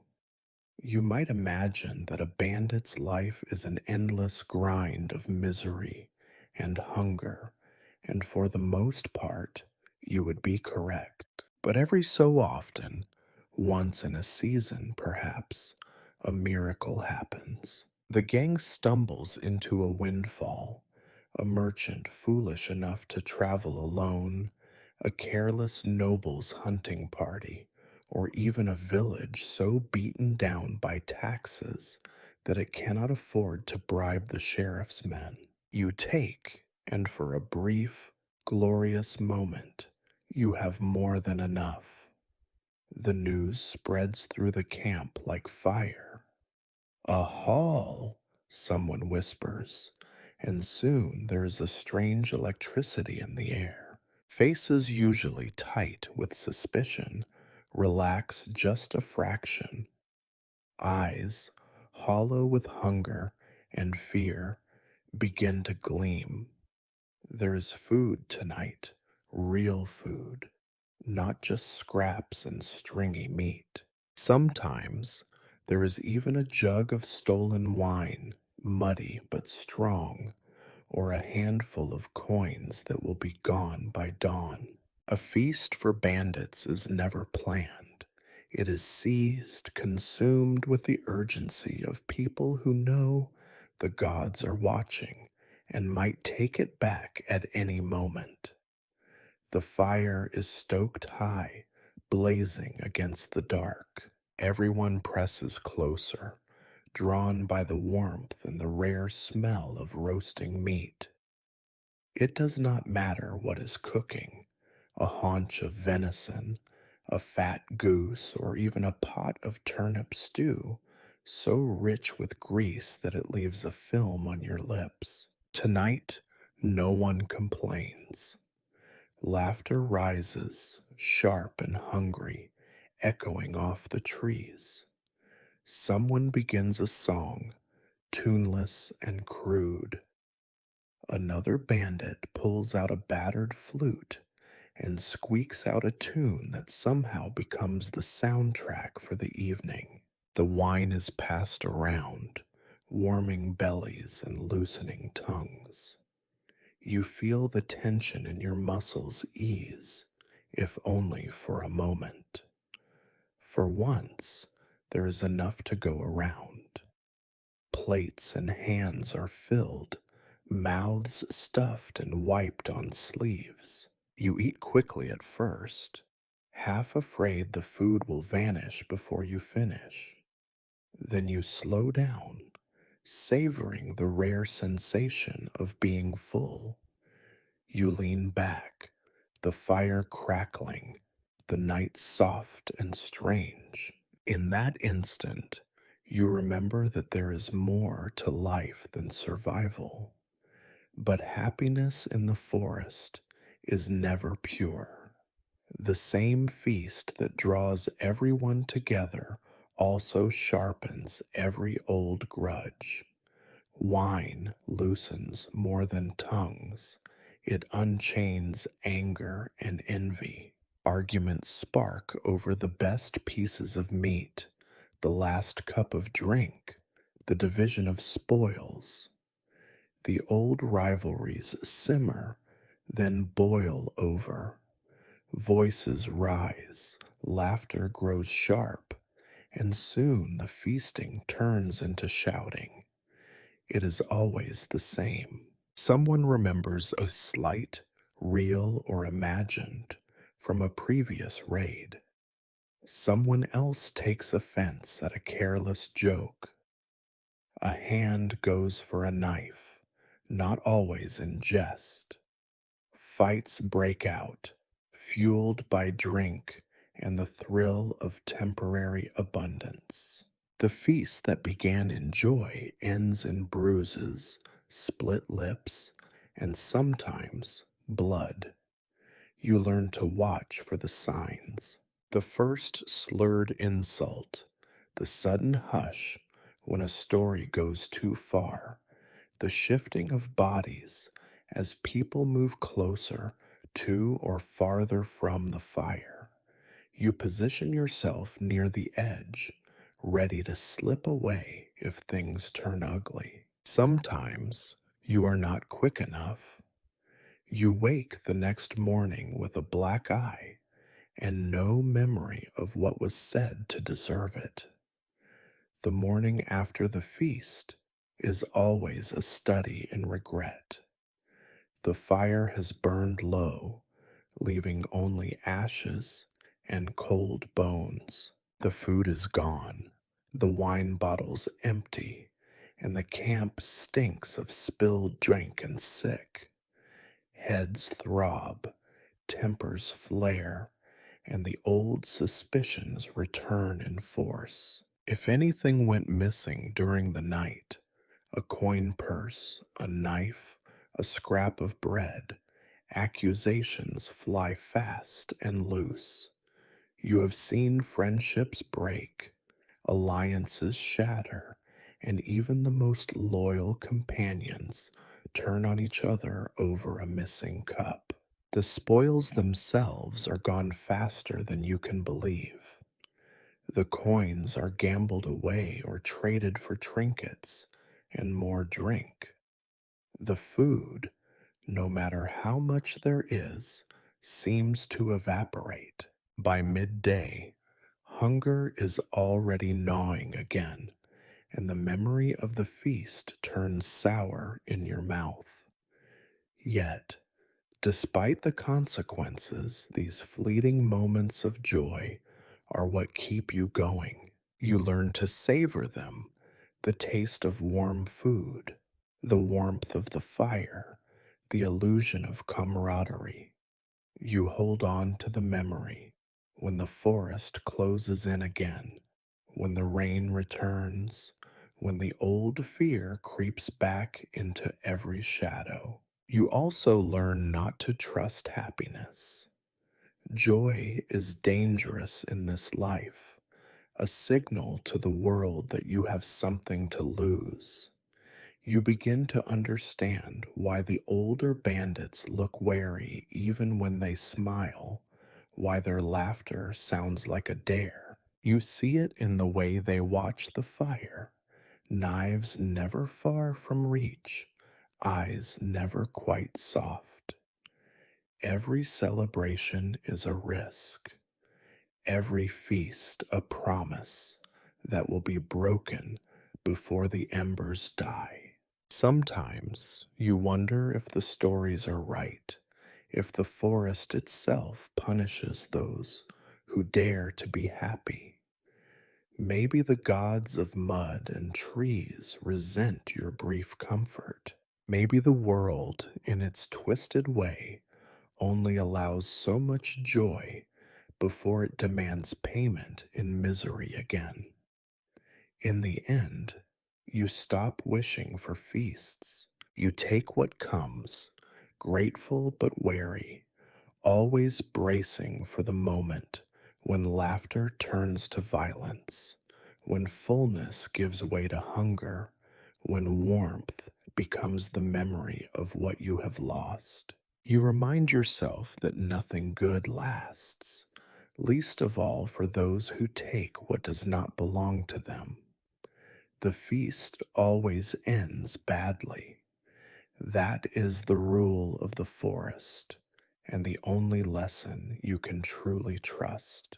If you thought hunger and violence were the only constants in a bandit's life, you have not considered loneliness. For all the noise and chaos, the forest is a lonely place, and bandits are lonelier still. The camp is filled with people, but there is little warmth, little trust, and even less love. The only true companions are your fleas and your memories, and even the memories fade in time. Women in the camp are not the stuff of tavern songs or fairy tales. There are no mysterious ladies in velvet cloaks, no golden haired beauties swooning by the fire. Most are as ragged and hard as the men, marked by the same hunger and the same scars. They fight for their place, and they fight for their survival, just as you do. A handful are born to the life, a mother's misfortune or an unlucky roll of fate. Others are runaways, widows, or the victims of men who decided no, sounded too much like yes. Romance does not exist here, at least not in the way you once imagined. There are liaisons, to be sure, brief, hungry encounters stolen behind bushes or in the dark corners of camp, as much about warmth as about desire. There are no gifts, no whispered promises, no vows of loyalty. You trade what you have, be it food, fire, or the illusion of safety. For most, it is an act of survival rather than love. Some nights, the cold and fear drive you into another's arms. There is comfort, fleeting and desperate, in sharing body heat, in the soft sound of breathing that is not your own. Sometimes you wake before dawn and slip away, ashamed by your need. Sometimes you stay, only to find that the sun reveals not a lover, but another face as weary and empty as your own. There are no illusions left, no dreams of building a life together, no hope for a future. Jealousy is just another knife at the campfire. Arguments flare over favors given or denied, over glances that last a little too long. Sometimes violence follows, as sudden and pointless as all the fights in your world. No one intervenes. Love, if it ever existed here, is a private misery. You see older bandits grow bitter and cruel, their hearts closed off by too many betrayals. You see younger ones arrive with hope in their eyes, only to lose it within a season. The children who appear from time to time, small, silent, their parentage a question no one asks, are reminders of just how little the world cares. Some are raised in the camp, growing feral and wary. Most do not last long. Sickness, cold, and hunger claim the weakest first. The bandits do not mourn openly. A child is another mouth to feed, another weakness to exploit. Even the rare bonds that form are fragile. Maybe you find someone to trust for a while, a friend, a companion, someone whose laugh does not sound entirely hollow. You share secrets, food, and the occasional stolen moment of laughter. But trust is never absolute, not here. Hunger, fear, and suspicion always return. Alliances shift.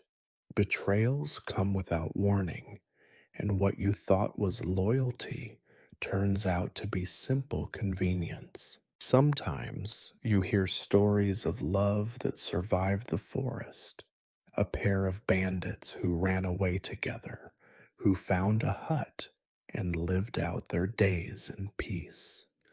These are fairy tales told by those too cold or drunk to know better. You have seen too much to believe in happy endings. If love survives here, it is a hard, withered thing, clinging to life like a weed in stone. Most nights, you lie alone, staring up at the darkness beyond the branches. The laughter and arguments of the camp fade into a distant drone. You remember faces from the village, old crushes, the warm press of a hand in yours. Those memories feel like another lifetime, belonging to someone else entirely. The person you are now knows better. Loneliness is safer than hope. On rare occasions, a true couple emerges, two people who cling to each other despite the camp's judgment. They are envied, mocked, sometimes even targeted. A partnership is a liability in a place where everyone is out for themselves. The lucky ones slip away together, vanishing into the deeper woods. The unlucky are separated by violence, jealousy, or simply by the cold logic of survival. There are darker stories, too, of men who take what they want by force, of women who use a knife as often as a word to keep their bodies their own. No one talks about it unless forced, but everyone knows. The scars are visible if you look for them, and you learn early on to keep your secrets and your boundaries close. Loneliness settles in your bones like the cold. You talk to yourself, to the trees, to the ghosts of your past. You laugh at jokes you do not find funny, simply to feel a part of something. You tell yourself that connection is overrated, that solitude is strength. But every so often, when you see two people huddled together against the night, you feel the ache of something lost. In the end, relationships in the bandit's world are brief and transactional, built on necessity and shattered by fear. You crave intimacy, even as you fear it. You trust no one completely, not even yourself. The only constant is loneliness, eternal, unyielding, and as much a part of you as your hunger and your scars. It is just one more thing you learn to survive. You used to think faith was for other people, the villagers, the old women who crossed themselves at every shadow, the priest with his Latin mutterings and fine red nose. As a child, you listened to sermons only because your mother pinched your ear if you dared fidget. The church was just another cold building, another authority figure collecting coin, another face turned away when your family was hungry. You believed in hunger, in cold, in the sharp edge of a blade. God seemed as distant as the stars. Now, deep in the woods, among the outcasts and the desperate, you discover a different kind of faith. It is not the neat, orderly religion of the altar and the Sunday bell. It is a tangle of fear and hope, woven from old stories, half remembered prayers, and the simple need to believe that someone or something might listen. The forest is alive with superstition. The bandits cling to it the way a drowning man clings to driftwood, because in the end, hope is the last thing you can afford to lose. The camp is thick with rituals, most of them improvised. Some bandits spit into the fire before every meal, a charm to keep away bad luck. Others tie scraps of cloth to low branches, gifts for the spirits of the woods who might, if properly bribed, spare you from the worst. You see carved figures tucked into tree knots, little bundles of bone and twine buried at the edge of the clearing. A few of the older ones draw strange signs in the dirt before raids, muttering words older than the church itself. Everyone has a story about curses, cursed places, cursed objects, cursed people. The mention of a certain crossroads sends a shiver through the camp. No one will sleep near the burnt stump where a bandit was once hanged. not even the bravest. The trees themselves become omens. A crow perched on a bare branch is a warning.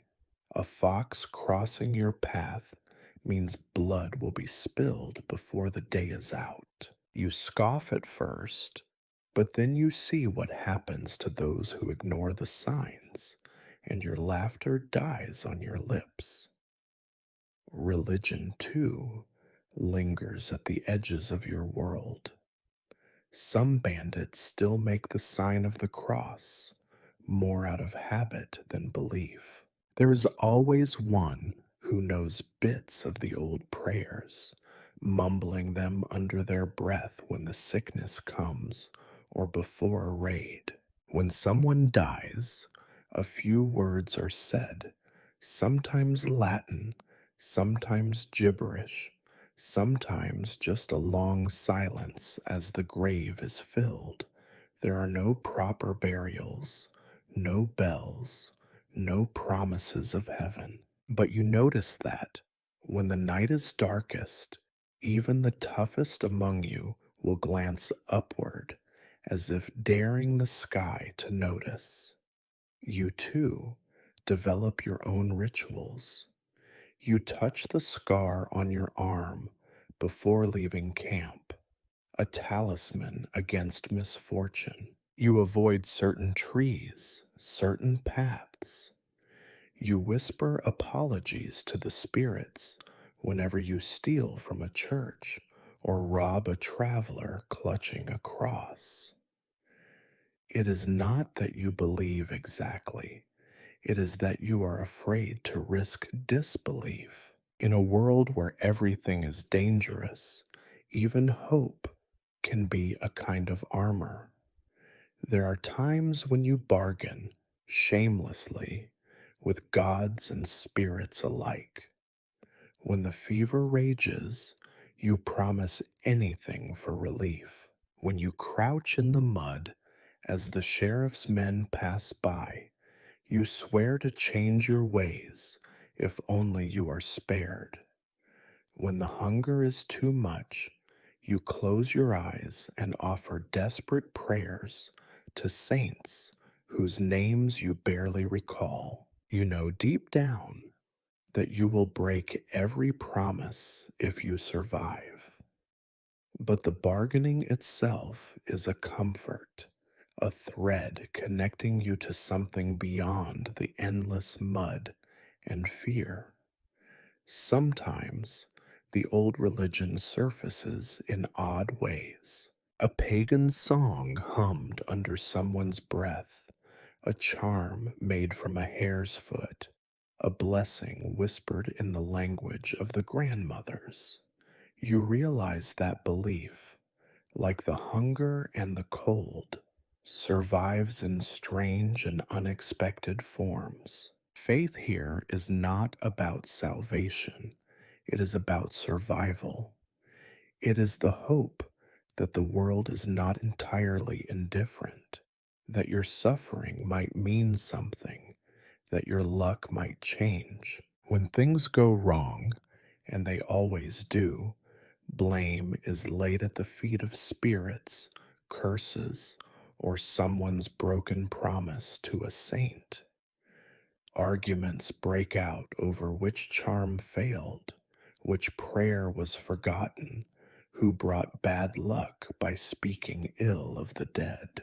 The forest is thick with invisible dangers, and you are always looking for signs, always trying to hedge your bets against a world that seems eager to destroy you.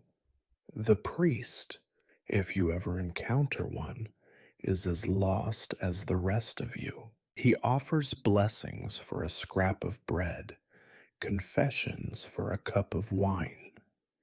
His sermons are short, bitter, and laced with reminders that bandits are damned by default. Still, you notice that even he crosses himself 3 times before sleeping and clings to his rosary as tightly as you clutch your knife. Despite all this, Faith does not offer comfort so much as distraction. It is a way to keep the fear at bay, to give meaning to random suffering, to fill the long, dark nights with something more than dread. You pretend to believe, and some days you almost succeed.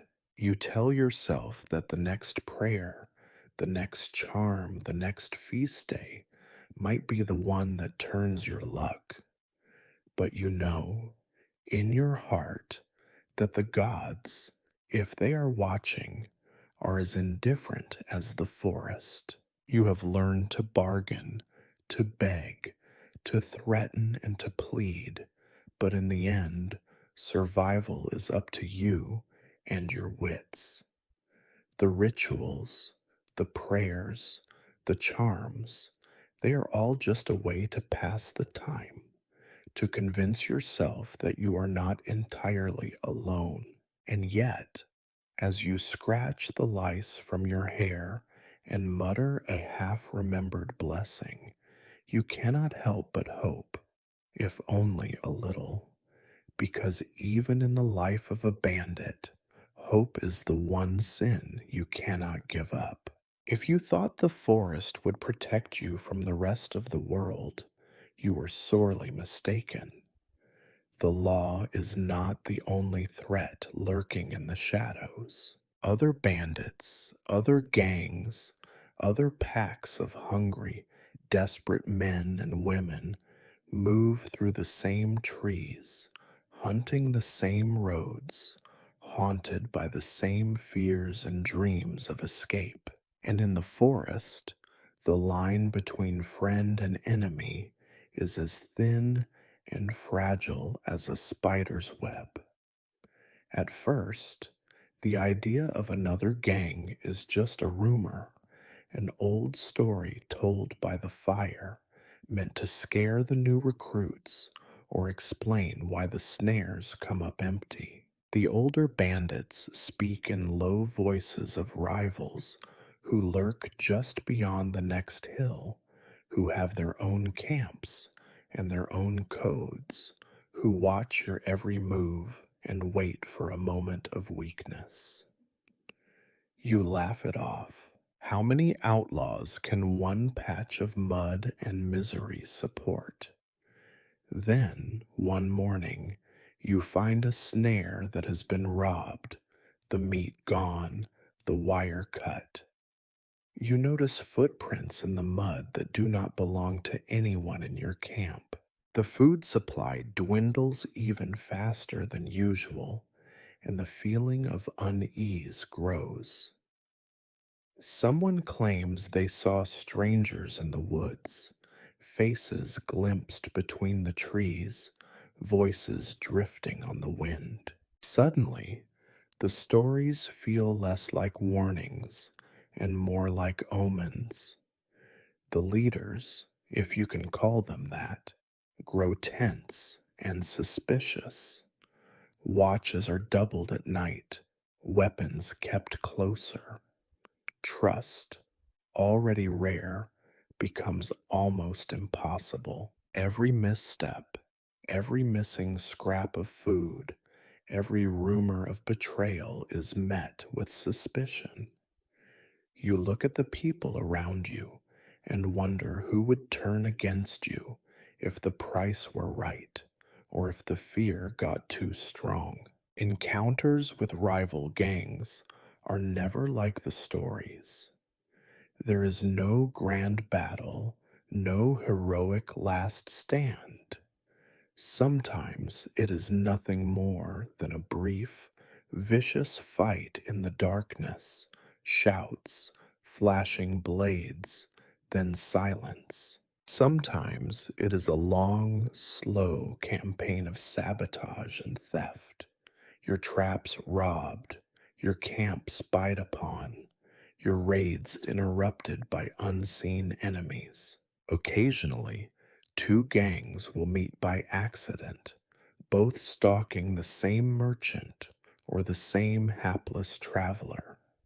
The result is chaos, screaming, blood, loot abandoned as everyone runs for their life. The worst is when the rivalry festers into something more personal. Maybe someone recognizes an old enemy, a face from another camp, another betrayal. Old grudges never die in the forest. They just go quiet until it is time to strike. Violence is sudden, cruel, and rarely final. You hear stories of bandits switching sides, turning traitor for the promise of better food or a warmer fire. You learn to keep your own secrets even closer. Sometimes the gangs try for peace, a brief truce, a tense meeting in a clearing with all weapons visible and all smiles fake. There is talk of dividing territory, sharing information, avoiding unnecessary bloodshed. These deals never last. Someone always cheats. Someone always wants more. The next night, the truce is forgotten, replaced by another round of thefts and ambushes. The only law in the forest is the law of the strongest or the most cunning. You realize quickly that your own camp is not a single, united group. Factions form and dissolve with the weather. Old friends become rivals, rivals become enemies. The struggle for leadership is constant, sometimes open and violent, sometimes subtle and slow. Every victory breeds resentment. Every alliance is temporary, every loyalty conditional. The only constant is change. The paranoia spreads. Whispers of spies in the camp, secret deals with other gangs, plots to overthrow the leader or split off with the best fighters. The weak are bullied, the strong are challenged, the clever keep their mouths shut and their backs against the nearest tree. Even your few moments of peace are tinged with suspicion.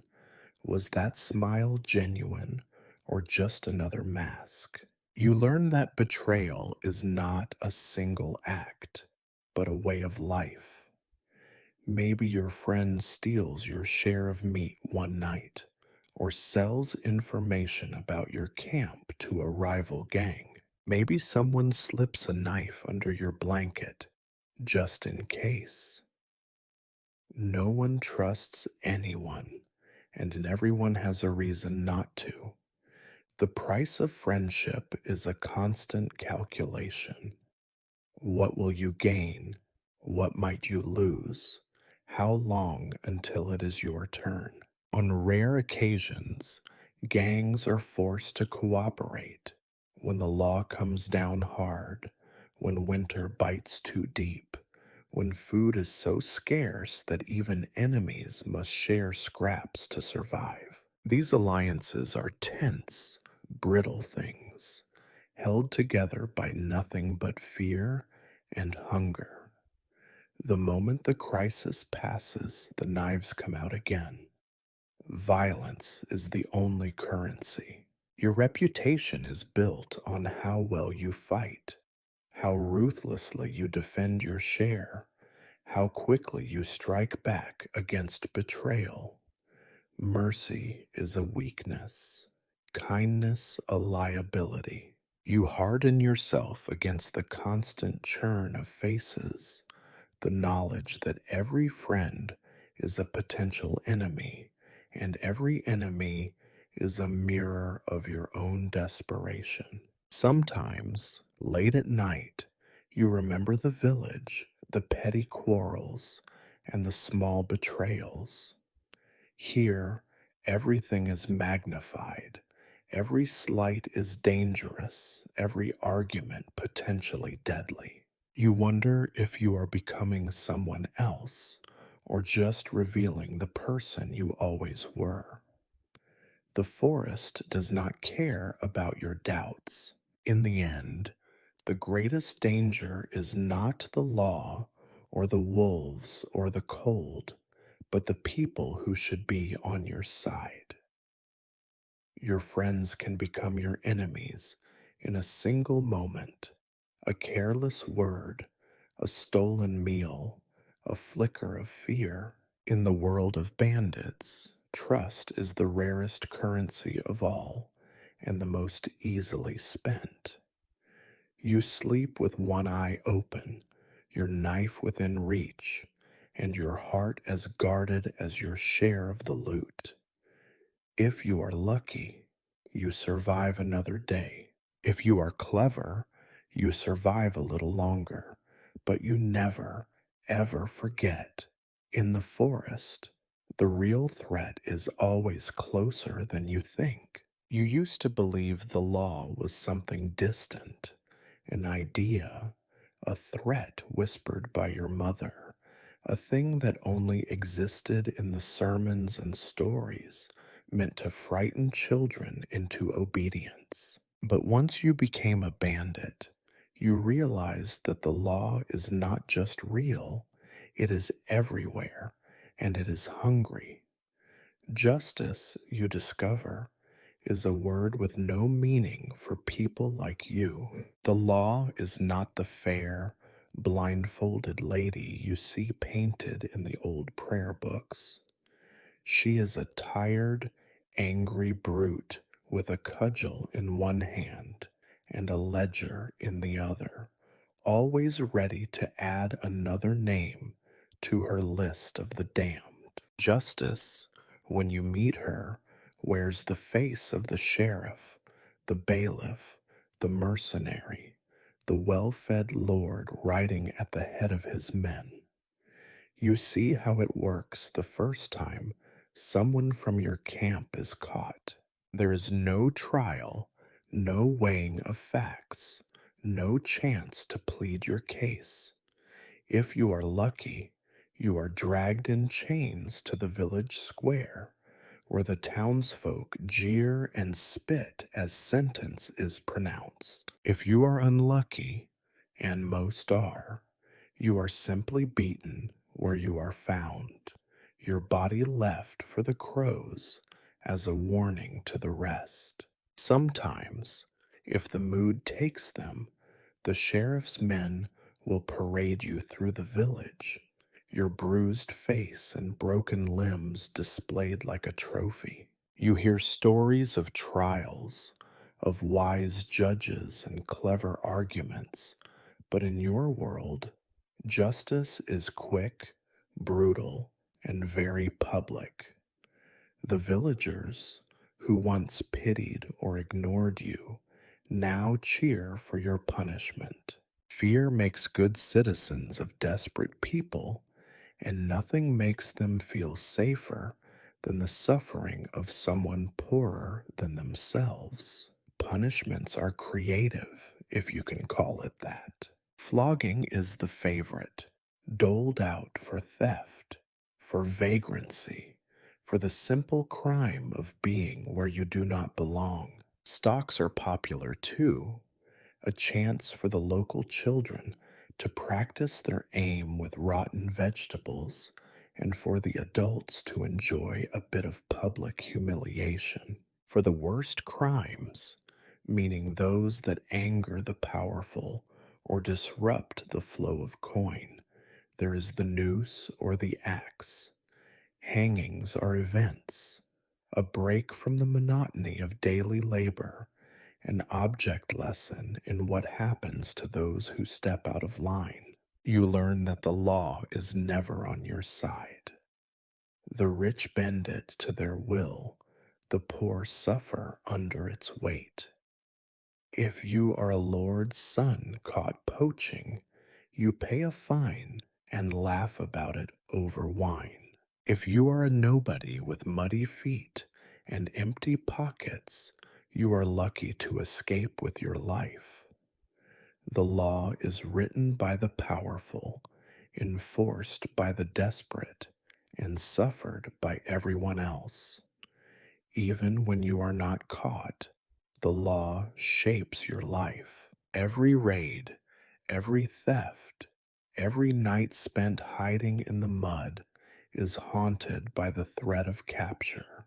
The camp moves constantly, always one step ahead of the next patrol. You avoid villages, churches, anywhere people might remember your face or your name. You learn to live in the shadows, to move in silence, to leave no trace. You understand that the law does not care about right or wrong, only about order and punishment. You see how authority infects everything. The Lord's men demand bribes for a blind eye. The reeve skims from the taxes and pockets a little extra for himself. Even the village priest, who preaches forgiveness, will turn you in for a few silver coins, or at least refuse to offer sanctuary when the sheriff's men come knocking. There is no higher power watching over you, no safety in confession or repentance. Sometimes the law is not even official. Vigilante mobs form when the mood is right.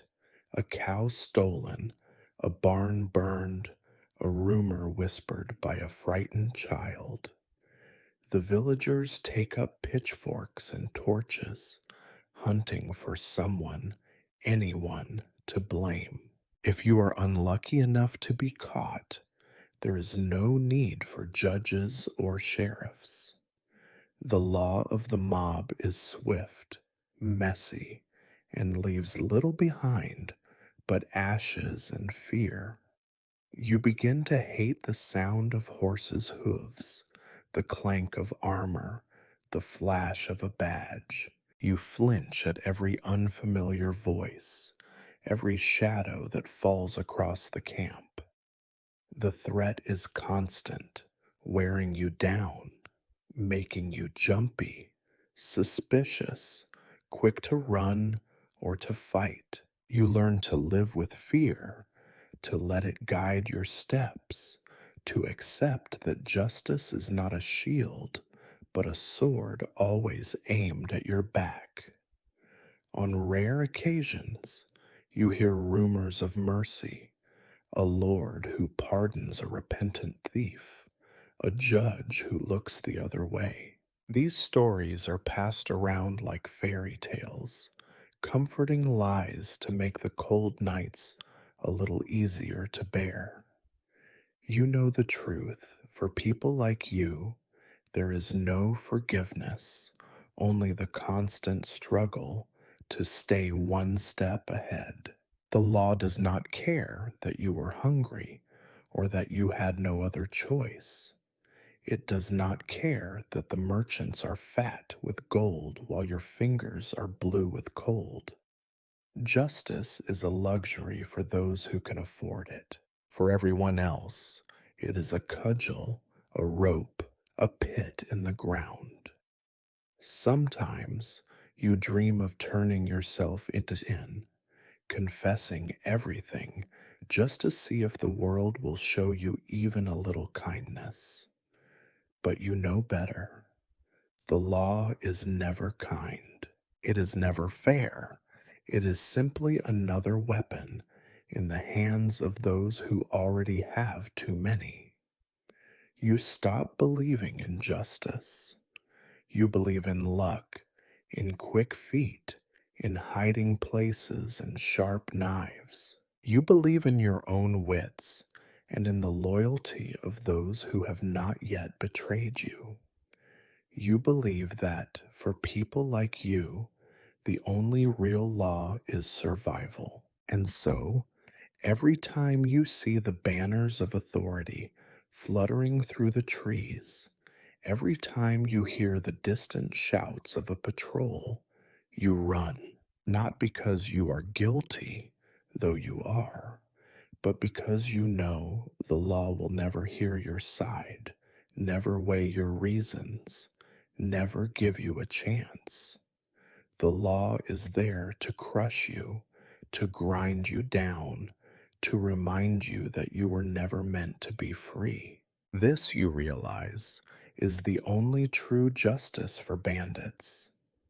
The endless struggle against a world built to keep you in your place, and the knowledge that no matter how hard you fight, you will always be the one the law remembers. You once thought peasants were a world apart from bandits. They had homes, families, and some dim hope of making it through the year with their souls and a little bread intact. But the longer you spend in the woods, the more you realize how thin the line is. Most bandits are just peasants who ran out of luck, patience, or reasons to bow. And most peasants, if you look closely, are one bad harvest or a single angry lord away from picking up a stick and joining you in the trees. Your relationship with the villagers is as complicated as everything else in your life. Sometimes you are their worst nightmare, the shadow at the edge of the fields, the thief who comes in the night for their chickens or their last turnip. Sometimes you are their only hope, a way to get revenge on a cruel lord, to settle an old grudge, to survive one more season. Most of the time, you are both. Fear comes first. You see it in their eyes when you pass through a village, rags drawn tight, hunger in your face and suspicion in theirs. They clutch their children, hide their valuables, make the sign against evil when your shadow falls across their doorstep. They know the stories, how bandits slit throats for a crust of bread, how they take what they want and vanish into the trees. Some of these stories are true. You have done worse for less. But fear is not the whole story. The peasants, for all their terror, are not fools. They know that the real threat is not the hungry boy in the woods, but the lord on the hill, the taxman with his ledger, the soldiers who trample crops and demand tribute. Bandits are an old evil, but a familiar one. A peasant learns early that sometimes the only thing standing between starvation and survival is a deal made in the dark with someone just as desperate as themselves. Mutual help is rarely spoken aloud, but it is always there, lurking beneath the surface. A farmer leaves a sack of grain at the edge of the field, and the next night a chicken goes missing from the Lord's coop, but not from the farmer's. An old woman whispers warnings of patrols, and the bandits, in return, keep the worst of the violence away from her door. You know which houses will turn you in for a few coppers, and which will hide you in the root cellar for the price of a promise or a secret. Every season, the balance shifts. In times of plenty, the peasants close ranks, watching you with wary eyes and sharp pitchforks. But when the crops fail, when taxes rise, when the Lord's men grow greedy, you see doors left unlocked, scraps of food left on windowsills, a child's hand waving you away from danger. Sometimes they hate you for reminding them of what they could become. Sometimes they envy you for your freedom, even as they curse your name. The church, as always, plays both sides. The priest thunders against your sins from the pulpit, but accepts a tithe from stolen coin if it keeps the altar candles burning. Confession is a game of riddles, forgiveness a service to be bartered. You have learned that morality is flexible, especially when hunger sharpens the appetite and the nights grow long. You also see the ugly side of peasant bandit relations. Betrayal is a constant risk. For every farmer who warns you of a raid, there is another who will slip a note to the sheriff's men for a handful of silver or a reprieve on his own taxes. You hear stories of bandits led into ambushes by villagers they trusted, of entire camps wiped out because one hungry mouth decided survival was worth more than loyalty. Yet, even betrayal is not always simple. Sometimes you cannot blame them. You have watched children's bellies swell with hunger, seen mothers beg for a scrap of meat, seen fathers weep as their land is seized by men with swords and legal documents. In those moments, you remember that you are not so different. The world squeezes everyone, and not everyone has the strength or the recklessness to push back.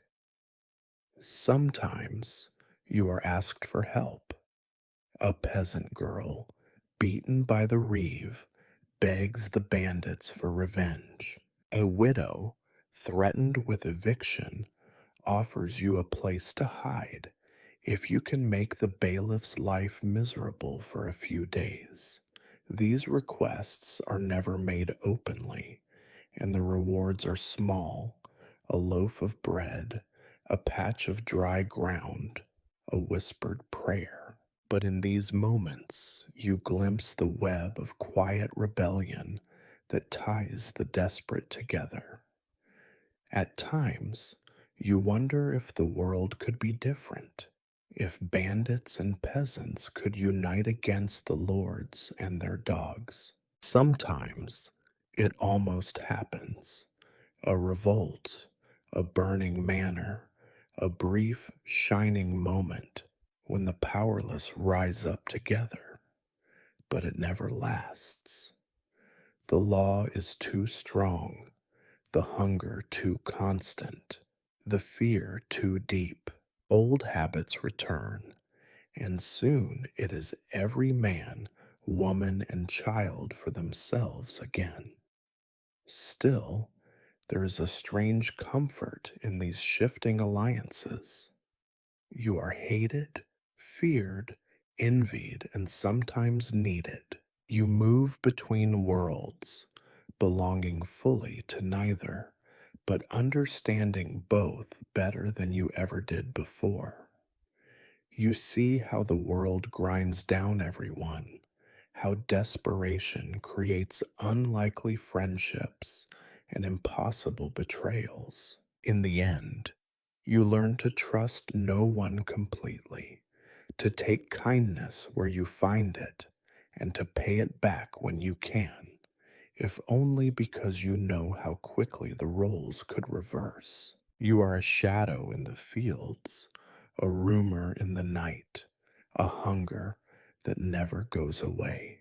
But you are also a reminder that sometimes survival depends not on strength or law or faith, but on the silent, secret deals made between the desperate, on the knowledge that in a world designed to crush you, even the smallest act of mutual help is an act of rebellion. In stories told by the fire, old age is a sign of wisdom: a head full of gray hair, a beard as long as a river, the respect of the young who sit at your feet and listen.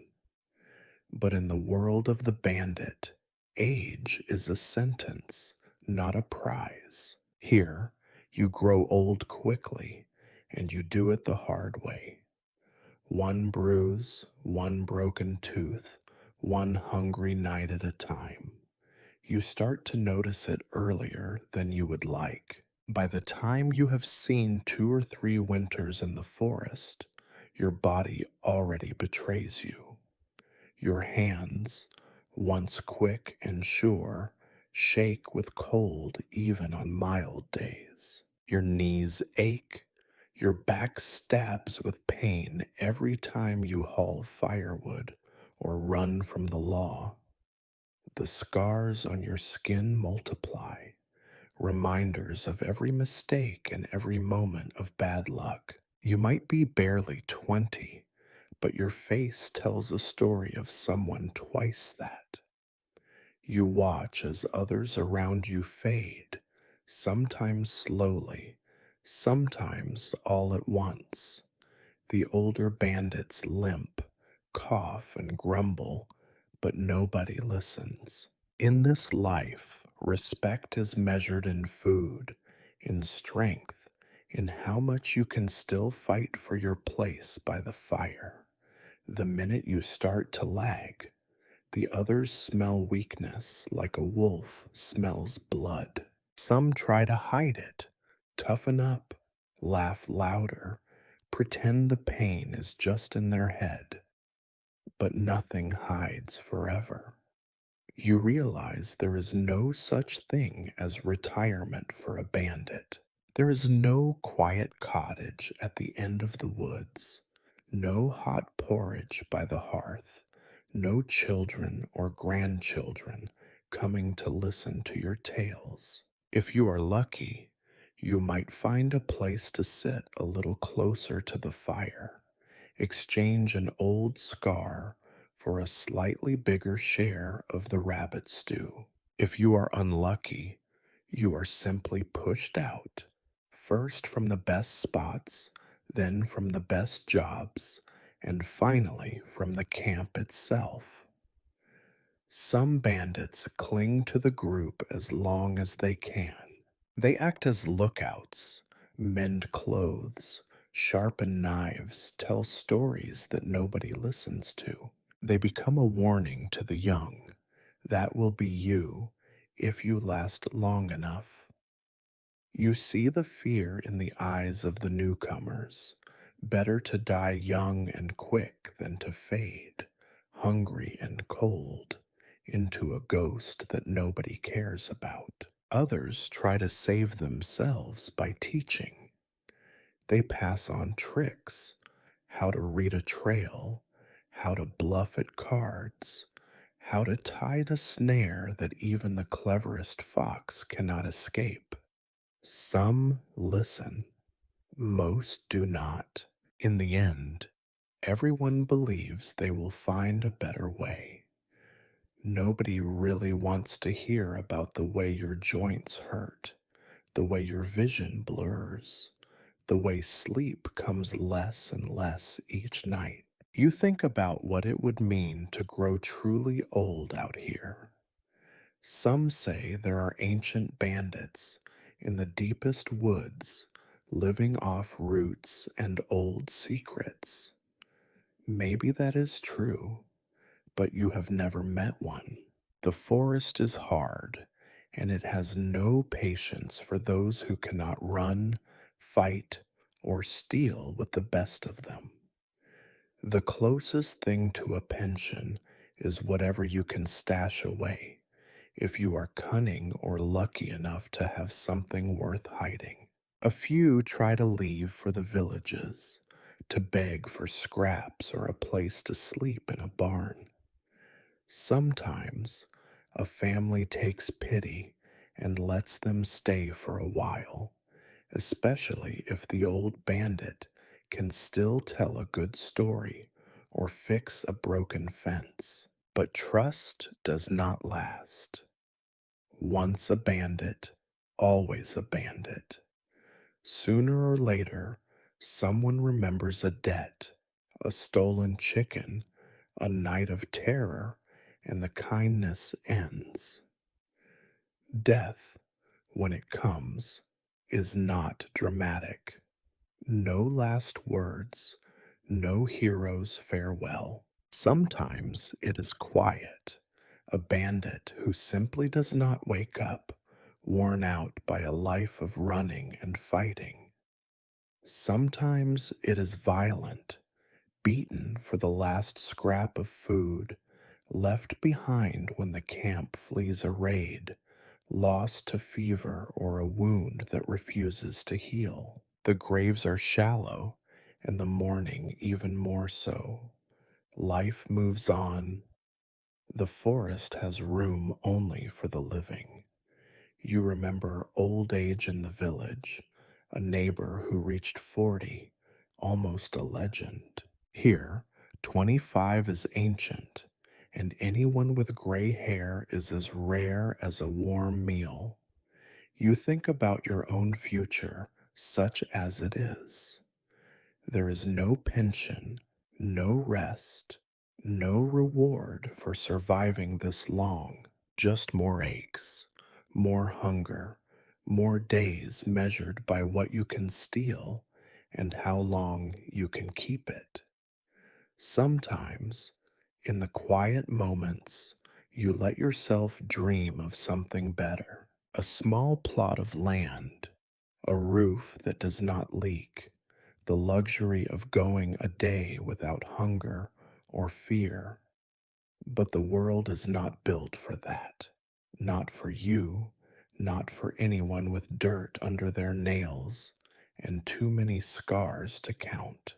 Hope, like health, is a thing that slips away as you age. In the end, the greatest truth of bandit life is that everyone grows old fast, and almost nobody grows old well. You live on borrowed time, paid for by every risk you take and every kindness you can no longer afford.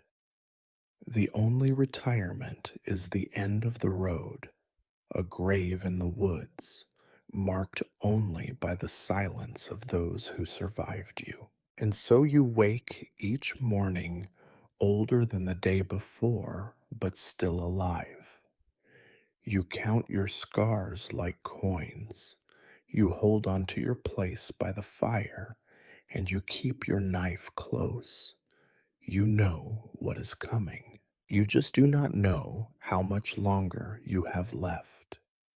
You might think that, after all the fear, pain, and blood you have seen, you would be ready for death when it comes close. You might think that losing one of your own, someone you slept beside, shared bread with, laughed at, and cursed, would be a moment marked by silence and reverence. But in the world of bandits, death is never noble, rarely noticed, and almost never mourned for long.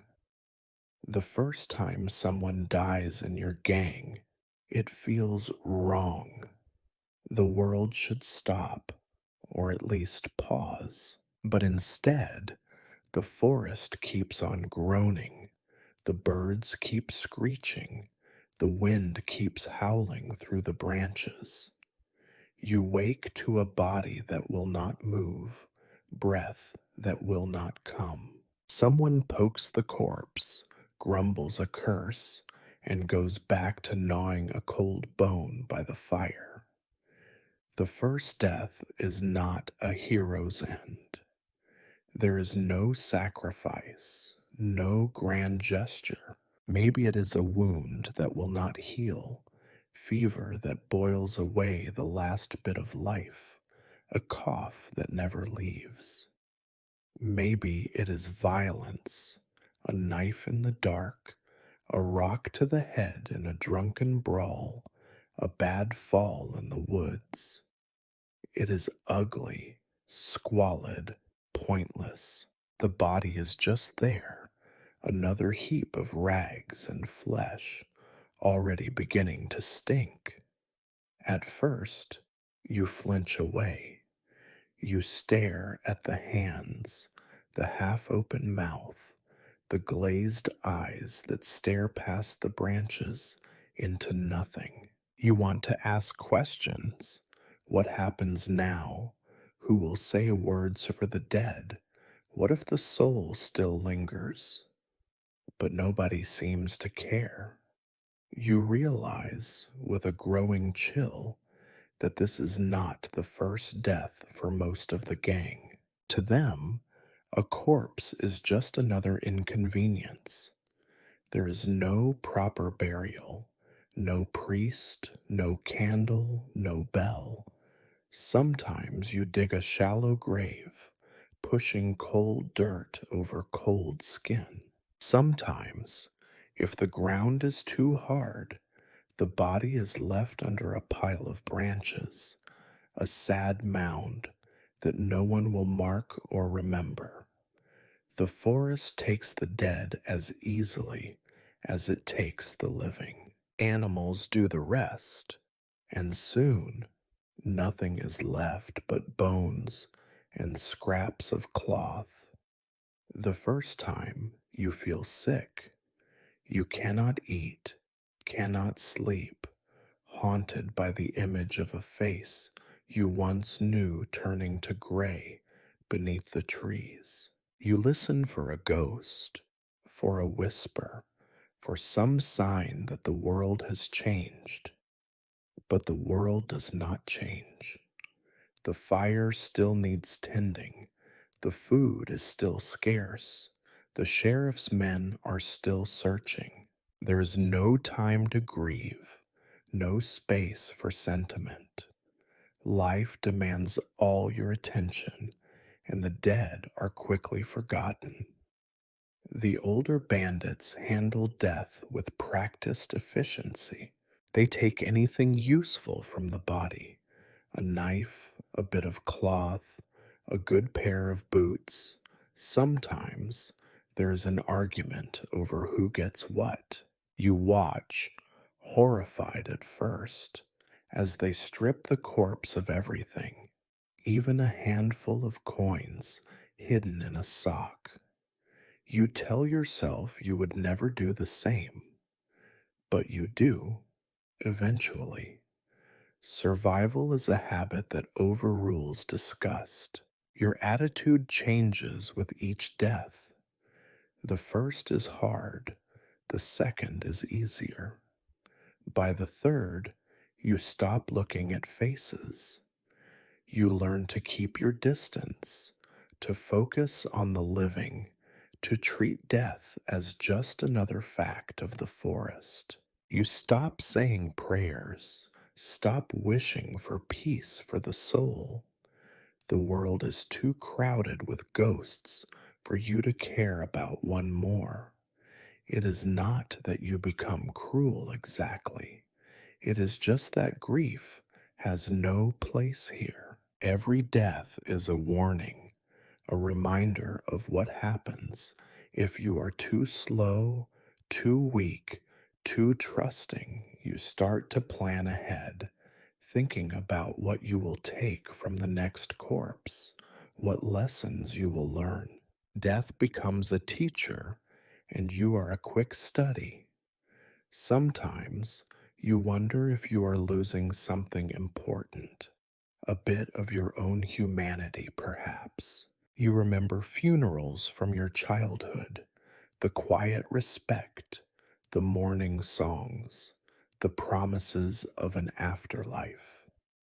Here, death is anonymous, unremarkable, a daily risk you accept with a shrug. You feel the hardening inside you, the slow retreat of everything soft or gentle. You are not alone. Everyone in the gang is the same. The dead are rarely mentioned again. Their names are not spoken, their stories not told. Maybe someone uses their nickname as a joke or curses them for leaving a task unfinished. But life is too precarious, too harsh for nostalgia. The living fight for their share of warmth and food. The dead are gone, and their absence is just another space around the fire. On rare occasions, death brings a strange, silent relief. An old bandit, sick for weeks, finally goes quiet. A fighter who caused too many problems disappears in the night, never to return. No one asks questions. The forest is a place where every death, even the worst, is also a release from hunger, fear, cold, and pain. The only ones who grieve are those who have not been here long enough. You begin to understand that this is what the world does to you. It teaches you to survive by forgetting. Every death is a rehearsal for your own. One day, someone will dig your grave, or maybe not, and take your boots, your knife, and whatever small thing you manage to save. And the world will move on, indifferent, efficient, unchanged. By now, you do not even flinch when you see a new corpse. You nod, say nothing, and wonder whose turn is next. You might think, as you stare into the smoke of the evening fire, that you have become invisible, that your life will leave no trace, your struggles and suffering lost to the fog of the woods and the silence of your companions. But the world beyond your campfire tells stories, and those stories have a life of their own. At first, you are just a shadow on the edge of the village. The peasants do not speak your name, only warn their children to come home before dark. The stories are small, almost sympathetic. A hungry thief in the woods, a lost child driven to desperation. But hunger and fear grow faster than crops, and soon every stolen loaf or missing sheep becomes a tale of bandit cruelty. In the dark, fear finds its own face, and you wear it. You hear the rumors as you pass through villages, head down, hood up, a child missing from their bed. Must be the bandits. A barn set ablaze, a lord's dog poisoned, a merchant's cart ransacked. Always the work of faceless thieves, monsters who lurk in the night. You catch snatches of conversation in the market, words warped by worry and whiskey. Did you hear what they did to old Marta? Skinned her alive, they say. Bandits in the woods, devils in human form. The story changes with every telling, the violence growing sharper, the inhumanity more creative. Soon your face, if it is ever seen, ceases to be yours. You become the villain in every tale, the explanation for every misfortune. Mothers use your name to frighten children into obedience. Priests thunder against your sins from the pulpit, inventing new horrors for the sake of a better warning. You are the bogeyman, the fiend, the curse of the forest. Even the things you never did become your legacy. The butchered family, the mutilated horse, the missing wedding ring that was likely dropped in the privy. Among the peasants, the stories are a kind of protection. If misfortune has a name, it can be fought, avoided, appeased. Children tie rags to branches at the edge of the woods, hoping you will take the offering and leave them in peace. Old women spit over their shoulders at the mention of bandits, then leave a bit of bread where they think you will find it. The line between fear and superstition blurs until even you wonder if you might be the demon they imagine. The lords, for their part, are happy to help the legend grow. Every new tax, every harsh decree is justified by the need to protect the good people from your imagined savagery. Rewards are posted for your capture, always higher in the stories than in your experience. The sheriff parades every captured beggar or petty thief as if he had brought down the king of bandits himself. When you hear the news of your own death for the 10th time, you almost believe it yourself. The monks and chroniclers add their own flourishes. Your name appears in lists of the damned, scrawled in ink by hands that never knew hunger. You are remembered in the margins of prayer books as a cautionary tale, a reminder of the price of sin and the mercy of the law. Your deeds, whether real or imagined, are inflated with each retelling until even the smallest theft becomes an act of unspeakable wickedness. You become immortal in the worst possible way. Sometimes you catch yourself laughing at the absurdity. If half the stories were true, you would have a crown of bones and a robe stitched from human skin. You would command armies of wolves, sleep on a pile of gold, and drink the blood of virgins at every full moon.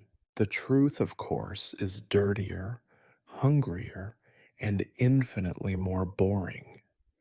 You have spent more nights shivering in the mud than feasting in luxury, more time hiding from dogs than leading them.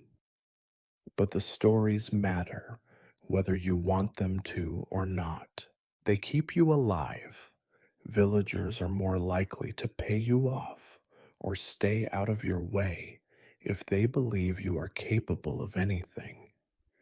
They also mark you forever. There is no going back to the village now, no hope of a quiet life. You are not a person, you are a warning, a curse, a legend with no redemption. You see it in the eyes of strangers, the fear, the hatred, the certainty that you are less than human. Even your own companions believe some of the tales. They brag about crimes they never committed, trying to outdo the rumors, to earn a place in the twisted folklore of the age. The gang becomes a chorus of monsters, each one larger and more terrible in story than in life. As the years go by, the stories become all that is left. The faces change, the bodies disappear, but the legend grows stronger. You realize, with a mixture of pride and bitterness, that you will be remembered not for who you are or what you have suffered, but for the terror you inspired. In a world built on fear, the monster is the only one who survives in memory. There are moments, rare and bitter, when you try to tell your side of the story. A word to a sympathetic villager, a confession to a priest, a whispered truth to a child by the fire. But the truth is too dull, too painful, too ordinary. No one wants to hear that monsters are made, not born, that hunger and desperation drive good people to dark places. The stories are easier, the monster is easier. In the end, you accept it. Your name, if it is remembered at all, will be spoken in fear, twisted and mangled by generations of retelling. You will be a lesson, a legend, a caution, a monster in the minds of people who never knew you, who never wanted to. That is your immortality, your curse, and your only legacy.